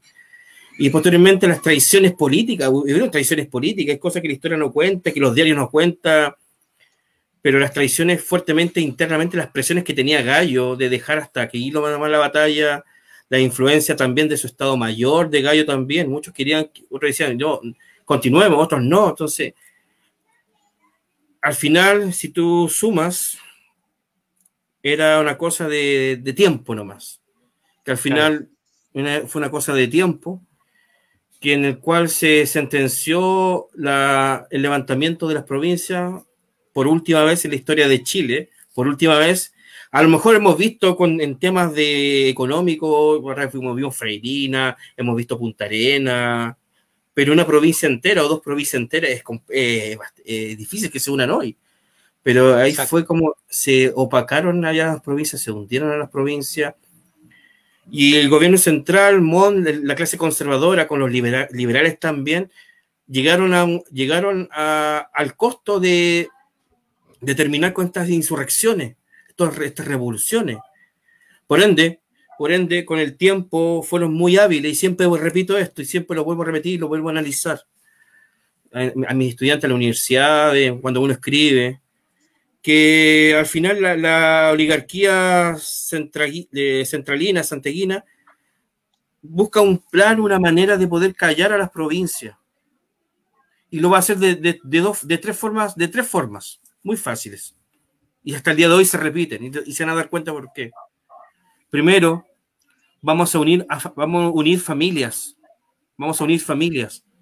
Segundo, vamos a unir negocios. Y tercero, les vamos a ofrecer cargos políticos a los caudillos, a la élite de provincia. Y así fue como unieron negocios en la minería, esta minería que está progresando muy fuertemente en el norte chico. Casaron a familias, lazos familiares, hijos y hijas de diferentes familias de la élite santiaguina y de la élite provincial, de la élite de provincia, de Atacama y de Coquimbo, que ya tenían lazos familiares, pero ahora lo arraigaron más fuerte. Y posteriormente le ofrecieron cargos, diputaciones, intendentes, etcétera, etcétera, etcétera. Por ende, las provincias, especialmente Coquimbo, en este caso, y Atacama, quedaron a merced de lo que es Santiago, de la provincia de Santiago de la época. Es decir, fue la fórmula y la estrategia en la cual el gobierno de Montt y posteriormente los gobiernos que lo sucedieron, los gobiernos liberales posteriormente, van a poder realizar. Por eso no les convenía económicamente ni políticamente tener un Chile fragmentado, para nada. Exacto. Entonces entendemos, Francisco, que bueno, después del duelo que se lleva a cabo durante toda la mañana hasta mediodía, finalmente el profesionalismo de tropas fogueadas, vienen varias tropas de línea, ya no son simplemente soldados reclutados a la ligera, vienen con el mejor armamento que tienen, ya han sofocado las insurrecciones del sur y del centro, y vienen a aplacar estos rebeldes, en pocas palabras, que trataban de armarse con lo que tenían. Lo que entiendo, había muchos voluntarios de Serena, pero lamentablemente no tenían el material ni la preparación suficiente para enfrentar tropas del nivel de las que traía el gobierno en ese momento y del general que trae el gobierno en ese momento. Ya sabe que tiene que andarse con cuidado con estos rebeldes y no tan a la ligera como lo hizo en un momento Silva Chávez. Esto hace que, lo que entendemos, el duelo de fusilería termina con cargas y contracargas. Finalmente la carga que hace el gobierno es la que gana y provoca el desbande de las tropas rebeldes hacia la ciudad de La Serena. Es cierto que hay un último intento de algunos de los más comprometidos idealmente con esta revolución de hacer un último contraataque. Como un cañonazo, ¿El caso de los suavos es tan ideal así la cosa o es un poco literatura? Es que eso no es, mira, tendríamos que situarnos en el tiempo y volver. Hay autores que señalan eso, hay autores muy románticos que señalan eso. Es muy idealista, pero puede haber sido, si fue así en Quebrar los Loros, ¿por qué no lo vayan a intentar por segunda vez en Cerro Grande? Si ves de esa lógica, yo lo dejo en una inquietud, lo dejo en una muy abierto que hubiera pasado, pero ahí quedó el fin de una revolución que tenía bien puestos pantalones en el norte chico, pero y la experiencia le jugó en contra, las tácticas, la experiencia. Pero vuelvo a repetir, un ejército fogueado, no de los loros, un buen que venía por los cabros jóvenes, oficiales jóvenes, entonces al final ahí te das cuenta que uno más corazón le ponga a veces a las cosas, el profesionalismo sigue siendo a veces protagónico, si te das cuenta de esa diferencia. Más allá, no soy historiador militar, entonces no soy historiador militar tampoco, pero algo he leído, entonces uno puede dar. Bueno, Fernando. ¿Y qué hay de cierto en el hecho de que las municiones de los rebeldes estaban intervenidas? Ese es un mito, es una leyenda. Pedro Pablo Figueroa escribe un poco de eso, algo habla. Hay ciertos escritos que fueron intervenidas, que fueron las pólvoras de ciertos cañones fueron cambiados por arena, otros por café. Entonces ahí se entrelazan los lazos de traición, las presiones que tiene Gallo internamente. Claro. Ahí entramos a otro cierto, Pancho, una de las preguntas era la que dijo Fernando, también la estaba pensando, está muy buena. Hay varias como leyendas, otras cosas un poco noveladas y otros que son más datos históricos, que también hay de cierto, una carreta que dicen que está blindada, Y dos, este batallón que se da vuelta a la chaqueta en plena batalla. Lo de la carreta yo lo desconozco, sinceramente. Yo no te podría inventar decirlo. Y de este batallón lo he escuchado. Creo que ese batallón no fue una mera coincidencia nomás del momento de la batalla. ¿Qué significa una coincidencia? Que al parecer fueron personas que estaban cambiándose ¿cómo se dice? La tenida, ¿cómo se dice? La guerrera, ¿no? El uniforme, por ciertos descansos que tenía y eso la gente lo vio como que fue una tradición, como que se estaba dando de vuelta a la chaqueta tipo Revolución del 91, pero no, yo creo que va la anécdota nomás, más allá, pero que gente sí supo que la cosa venía fea. Perfecto. Nacho, después que entran a la ciudad, los rebeldes escapando, la trinchera me imagino ahí, ¿qué sucede después? Después no escuché bien, disculpa, Alan, no escuché bien. Sí, después de que las tropas rebeldes empiezan a retroceder, a retirarse, a escapar de esta derrota y se encierran en la ciudad de La Serena, ¿cuál es la repercusión que viene después con ellos mismos? Están ahí encerrados, rebeldes, y después a nivel país también. Las repercusiones son todas, muchos huyen a Argentina, muchos huyen hacia la cordillera, muchos Gallo también trata de huir. Está el famoso, la leyenda, mira, es interesante, vamos a la tradición oral un poquito también, como dice Gastón, la tradición del famoso tesoro de Gallo que podría estar escondido en Quebramonarde, si te das cuenta, retomando un poco eso. Entonces, los juicios fueron fuertemente, muchos se autoexiliaron, muchos fueron exiliados, apresados, pero con más detalle, así como que, oye, no, yo creo que la idea es el proceso en sí, esa es la gracia de la historia, el proceso en sí. Los datos son sabrosos, son interesantes, pero obviamente que el exilio de muchos y el apresamiento de varios que en un momento se consideraban liberales y que en un momento se consideraban conservadores y se dieron vuelta de bando, le va a pasar en juego a esta altura de la revolución. Muchos van a cambiar su forma de ser, muchos se van a dar vuelta a la chaqueta al final de la batalla, o terminado entrando a la ciudad por un arrepentimiento. Es la lógica. Por ende es eso. Entonces va creando un pellejo ahí. Exactamente, es tu vida. Si te pones en la lógica, es tu vida. Más allá de que sí. Dígame, Gastón. Te pregunto una cosa. Desde el punto de vista del conocimiento que hay ahí sobre la batalla, ahí se han escrito libros, todo, pero piensa tú qué falta ahí, a tu juicio, qué faltaría, qué enfoque darle a eso. A mi juicio, historiografía. ¿Sabes cuál es mi juicio? Una historia social muy potente de los conflictos bélicos del norte, chicos, la historia social. Es decir, como hay historiadores que lo han tocado, es decir, como que Sergio Greb, Salazar y varios, Julio Pinto, muchos han tocado esta perspectiva como el artesanado toma mucha relevancia como miliciano en estos ejércitos, su actuar dentro de la tropa, y ese punto no se ha rescatado dentro de la historiografía local, y eso es un punto interesante analizarlo, su participación, verlo de esa perspectiva. Porque siempre nos vamos con los que Gallo, que acá, que los personajes grandes, los con nombre, los caudillos, siempre hablamos de la élite, claro. Estamos repitiendo un discurso,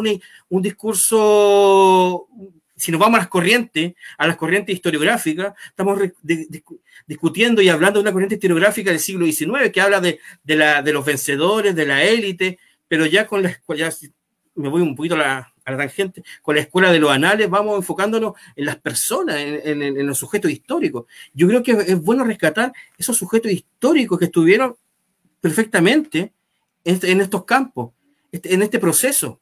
Y eso es lo interesante, el artesanado, cómo sufrió o cómo pudo, por qué, cuál fue la causa del artesanado, por qué se sumó hasta a este conflicto. También es interesante saberlo. Claro. Y eso, disculpa, Fernando.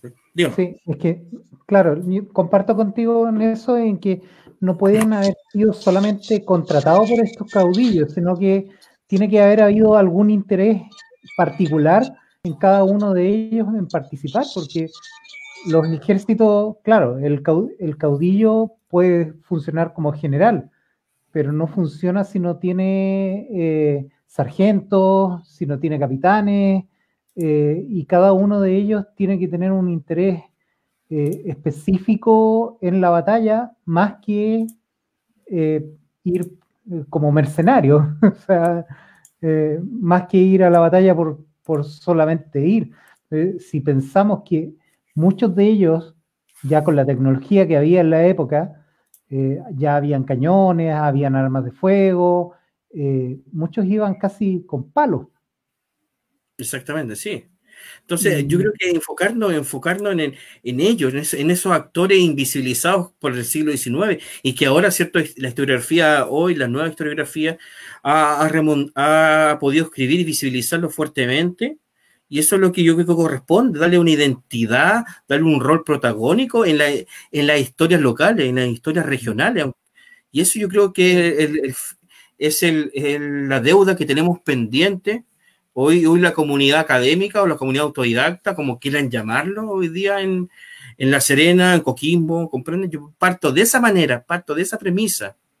¿Por qué siempre hablar de Gallo? ¿Por qué siempre hablar de Mata? ¿Por qué hablar de los oficiales Vidaurre?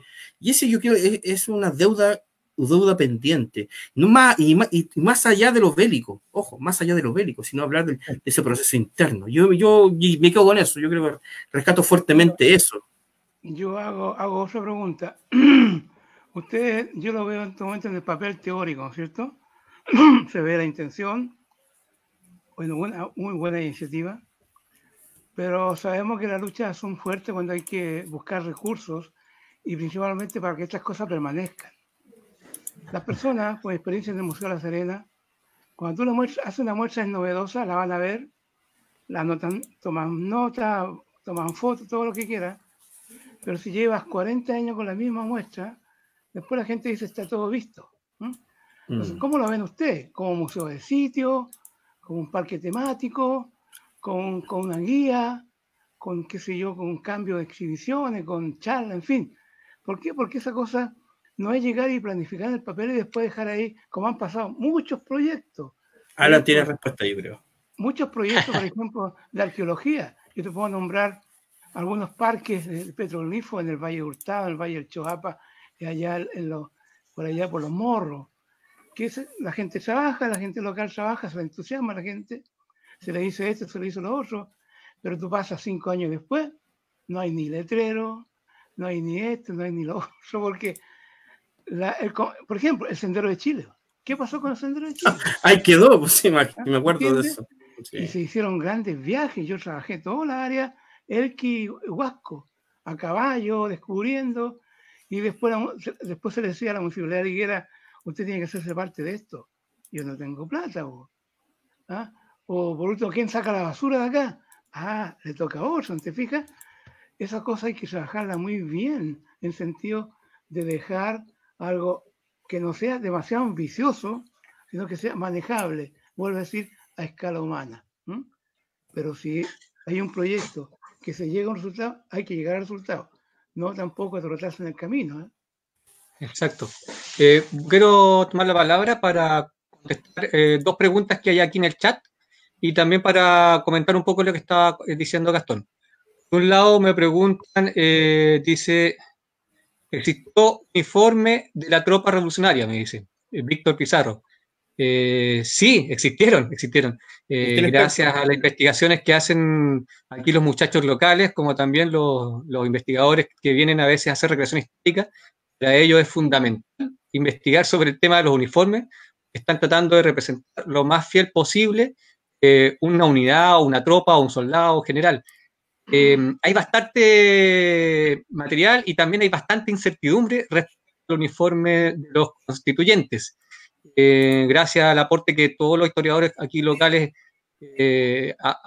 hacen y hacemos, y cuando nos reunimos, conversamos, proponiendo alguna idea. Hay propuestas, no es que sean así formalmente, pero nosotros, por lo menos yo he llevado a papel, de que otros también lo han llevado, algunas imágenes. Aquí pueden ver, en base a los relatos de algunos textos, oficial constituyente, que habla que es un gorro de copa alta, con el ala tomada, verde.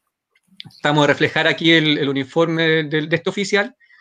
Al medio hay una cantinera idealizada, una mezcla un poco entre lo que nosotros conocemos que son las cantineras más retratadas, que son de la guerra contra la Confederación Perú-Boliviana y la guerra del Pacífico. ¿No?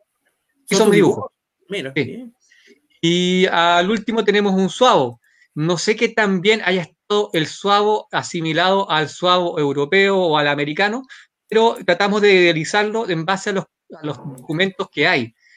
Tampoco hay fotografías. Nosotros nos imaginamos que quizás en algún momento, puede ser, el ejército constituyente se haya tomado una foto, como cuando partieron, al momento de quizás bendecir las banderas, bautizar las banderas, no sé cómo se dirá. Tienen que haberse tomado quizás alguna fotografía, alguien les hizo algún grabado, tal vez no. Y si existieron, tal vez los mismos revolucionarios al momento de perder, destruyeron, la gente las ocupó con miedo. Lamentablemente hasta el momento no han salido a la luz imágenes formales, solamente relatos respecto a los uniformes de los revolucionarios. Sí hay por lo menos fotografías de la época, de la década del 50 y del 60, de tropas de gobierno. Y en base a eso también me he basado un poco en hacer estas imágenes, como la tropa esta de que está aquí, esta unidad de artillería. Pero son propuestas, como digo. Esa por un lado es la respuesta a los uniformes. No sé si tú tienes algo más que acotar al uniforme, Pancho, si no para ir a la otra pregunta. No, va a la otra pregunta nomás. La otra pregunta dice, ¿qué pasó con el general al mando del ejército regular chileno? Perdió en la batalla de los Loros. Atención, ya Pancho, cuenta. Obviamente que entra triunfante No, ¿qué pasó con Silva Chávez? Ah, usted sabe más que nadie, usted sabe, yo... No. Va a un juicio a Santiago por la pérdida, se le enjuicia un montón de cosas, se le intenta degradar por esta pérdida del ejército, y un sinfín de cosas que en este instante no lo recuerdo. Pero no, es que lo leí, les comento todo. Yo esto lo empecé, yo tengo un artículo de esto hace como más de 10 años sobre esto. Es un tema recurrente, yo creo que fuimos de los precursores en este tema dentro de la región. Pero y lo interesante es que Silva Chávez obviamente va a un juicio, se le enjuicia, hace una corte marcial, pero no pasó más allá, pero queda por el resto de su vida como el mal estratega, siendo que va a haber considerado siendo desprestigiado totalmente. Eso es lo que dice el juicio de la época. Si ustedes recuerdan que yo lo tenía originalmente, se le obsequia a Javier Campos, porque ya había tocado fondo en estos temas yo en un tiempo, así que me había deshecho un poco, pero ese es el tema. Se arranca en un barco acá y se va a Valparaíso, de Valparaíso a Santiago, y ahí va a quedar siendo enjuiciado Silva Chávez. Yo quería aportar a eso respecto al hijo de Silva Chávez, pues, Silva Chávez Renard. ¿No? Silva Renard, no Silva Chávez Renard. Es el mismo de la cantata, ¿cierto? Mismo. El mismo de Iquique. Mira, exacto. La mala mano. Mira, en una novela, me acuerdo que me leí por ahí. De la matanza de Santa María. Sí, Silva Renard comenta que su papá tenía pesadillas con la batalla de los Loros. Nunca lo superó, parece.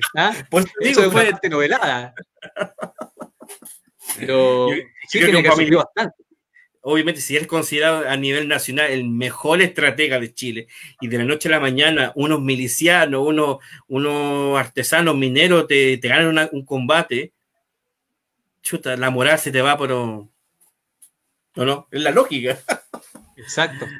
Sí. Y ahora le quería dar la palabra a Fernando también respecto al tema, principalmente al tema de cómo trabajar con la comunidad, cuando lo que comentaba Gastón respecto a cómo llevar adelante una iniciativa que pueda de alguna manera dialogar con la gente del lugar con el patrimonio que existe en el lugar y al final unir esto, porque la gente que vive en el lugar muchas veces desconoce ese patrimonio y de alguna manera ellos son herederos de ese patrimonio. Entonces, cuando ellos logran redescubrirse a sí mismos, descubrir su territorio, sienten un apego mayor al lugar y empiezan a mirarlo de otra forma. Y es ahí donde las organizaciones como la tuya, por ejemplo, como la de Fernando, entran a trabajar con las comunidades, los colegios.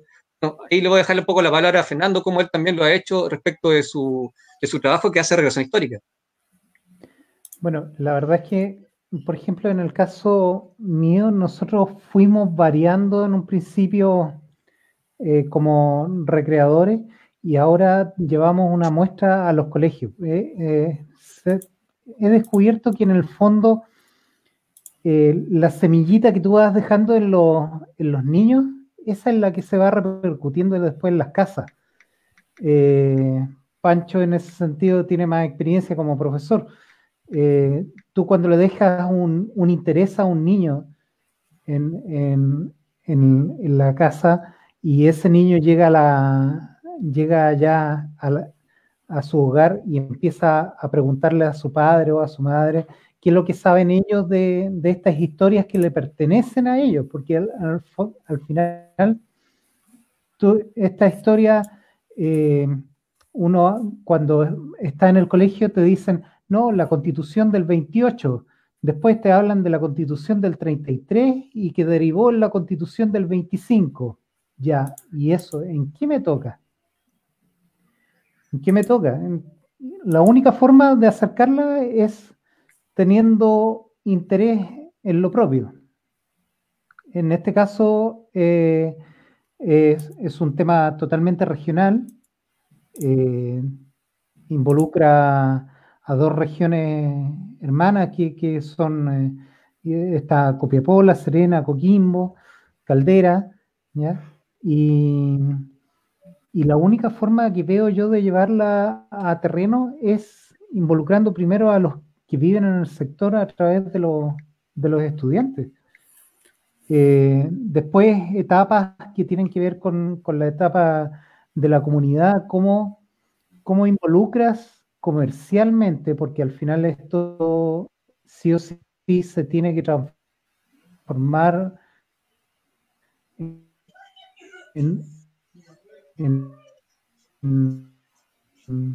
Se te escucha mal, Fernando. El patrimonio sigue, ahí se escucha. Sí, se cortó recién. Sí. Sí.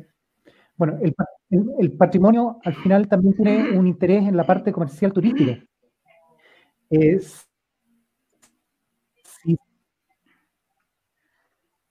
Perdimos a Fernando. Interesado que esté. ¿Me perdieron de nuevo? No, estamos ahí. Estás vivo, se escucha. Ah, ya. Entonces, a lo que iba. El patrimonio al final sí o sí hay que transformarlo en un productor de riqueza. Pero ¿a quién le tiene que producir esa riqueza? A los que viven en el mismo sector. El trabajo que, por ejemplo, que están haciendo con Alan en el Parque Los Loros involucra a la comunidad, ¿ya? Pero para involucrar a la comunidad tienen que involucrar a los educandos. Después, la comunidad, a través de lo que puedan producir, o sea, no sé, souvenir, lo ideal es que los souvenirs sean lo más artesanal posible, representativo de lo que ahí sucedió, y actividades que pueden ser de recreación histórica o pueden ser de otro tipo, museos de sitio o lo que sea, recorrido por los lugares, explicando lo que sucedía, haciendo vivencial eso, sí, va a traer que pueda continuar el proyecto. Pero si el proyecto queda en solamente mostrar el lugar y decir que ahí ocurrió una batalla, y a lo mejor, como dice el profe Gastón, es solamente hacer una recreación cada cierto tiempo, se va a perder el interés. Se va a perder el interés. Como una vez conversamos. La base está en los estudiantes. Ya para ir terminando ya, yo creo que estamos cerrando. Unas palabras finales a cada uno. Exactamente. Pancho, mira, una cosita chica. Usted, díganos. Desde el punto de vista del patrimonio, cuando tú empiezas a trabajar con el Consejo, ustedes lo saben, si eso es declarado lugar de patrimonio nacional, de interés nacional, no te van a dejar que tú andes pisoteando por donde quieras. Entonces hay que hacer, es un plan de manejo. Un plan de manejo significa sendero de interpretación, significan miradores, significan que tienes que tú relevar lo más importante y dejar con letrero, con explicativo. Todos hablando, ¿me entiendes? Entonces, esa es una parte, ¿no es cierto? Luego hay que hablar a las personas, a los jóvenes de ahí, que si encuentran algo, no lo lleven a un anticuario y lo vendan, sino que vayan formando una colección, por si acaso hay algún museo por ahí que se pueda hacer. O sea, la idea es que si queremos hablar de patrimonio, tenemos que empezar con cosas básicas, de qué es patrimonio y por lo tanto ya es parte de todo, por lo tanto, no solamente de los que están ahí, sino que también tiene que ser para que el común de la gente lo vea. Y exacto. Eso, y trabajar con grupos como lo hacíamos nosotros hace años atrás, grupos extraescolares, que yo no le hablaba de arqueología, le hablaba un poco de concepto de historia. Y ojo cuando uno dice, es que de ellos, de su pasado, cuidado. Porque, ¿qué es lo de ellos? Muchas veces la gente entiende que es lo de ellos, lo que el papá que sacar la construcción. No te va más allá de decir, mi abuelo era, qué sé yo, 500 años atrás. Entonces hay que mediatizar esos mensajes para llegar después a lo más profundo. ¿Entiendes? Hay todo un trabajo que hay que hacer, en que yo les puedo contar por la experiencia que yo tuve hace muchos años. Perfecto. Gracias, Gastón. Le vamos a dar las últimas palabras a Ulises, que lo recuperamos, está aquí vivo, que vamos cerrando, después Fernando y bueno, nos despedimos ahí, Francisco. Aquí adelante, Ulises. ¿Nos escuchas? ¿Ulises? ¿Nos escucha, Ulises? ¿Ulises? Se quedó pegado, parece. Hay problemas con la conexión, parece. Ulises. Ya, continuemos. Ulises está más lejos, ¿no? ¿Está en Estados Unidos o no? No lo sé. Ya. Dale, Pancho, yo me despido desde ya. Lo mío es cortito, de hablar un poco. Yo creo que como lo hemos conversado, Alan, uno no puede generar patrimonio, rescatar patrimonio o poner en valor el patrimonio sin trabajar con la comunidad. La comunidad es esencial en el trabajo patrimonial. Es clave en eso y lo hemos conversado tantas veces y yo creo que es el patrimonio vivo, porque la comunidad mantiene el patrimonio vivo. Y yo creo que hoy hay que hacerlo, las instituciones están al debe, hay que realizarlo, y esa es una propuesta, y eso invito a todos los que nos escucharon, este largo conversatorio bonito, agradable, a que repliquen esta actividad y educar con esto, y educar, uno lo hace con una forma de educar a la ciudadanía, que el ciudadano se entere, que se forme, que se eduque en temas de patrimonial, histórico, como quieran llamarlo, pero ese es el fin, yo lo veo por ese lado. Aparte soy profe y tengo que jugar ese rol también, que es principal en mí. Alan, no sé, tú ves. ¿Algunas cosas, algo que decir? Fernando, ¿me escuchas? Sí. Bueno, agradecer la invitación a la conversación. La verdad es que yo mucho aporte no podía hacer porque no conozco tan bien la historia relatada. Pero muy interesante, muy bueno. Yo que soy de acá, de Coquimbo, a mí me interesa mucho que se rescate de todo lo que es la historia regional. Y feliz de haber participado con ustedes, feliz de que nos hayan escuchado, que haya habido gente participando a través de los chats. Así que muy agradecido, nada más que decir. Fantástico. Entonces nos despedimos, yo les dejo la invitación a ustedes, al colectivo, a la Hermandad del Grifo, a Ulises, y que lo recuperamos la próxima vez también, que podamos de repente para estas fechas que vienen en mayo, para el Día del Patrimonio, nuevamente sumarnos, podemos invitar a los amigos también de sexo, creo que podemos hacer un pequeño conversatorio de otras temáticas, creo que hay temas colombinos, hay tema republicano, colonial, hay cosas interesantes, hay recreación histórica en todos esos casos, podemos ir conversando y eso, plantearles que podamos juntarnos nuevamente porque creo que es interesante el tema y siempre se hace corto el tiempo. 2 horas conversando acá. Ya, pues un placer. Gracias, Alan, a ti la invitación.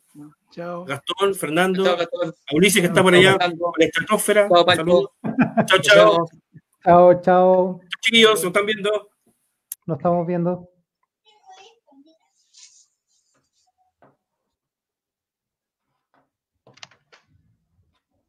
Un gusto conocerlo, Gastón.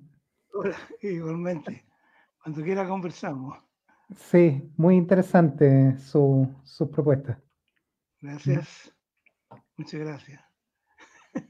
¿Qué hago Sí, rezagado? nos dejaron a los dos nomás. Sí. Quieren que iniciemos otro programa. Parece. Ya, yo me despido, me voy a desconectar. Ya pues. Yo aquí Hasta dependo luego. de mi hijo que sabe cómo cortar esto.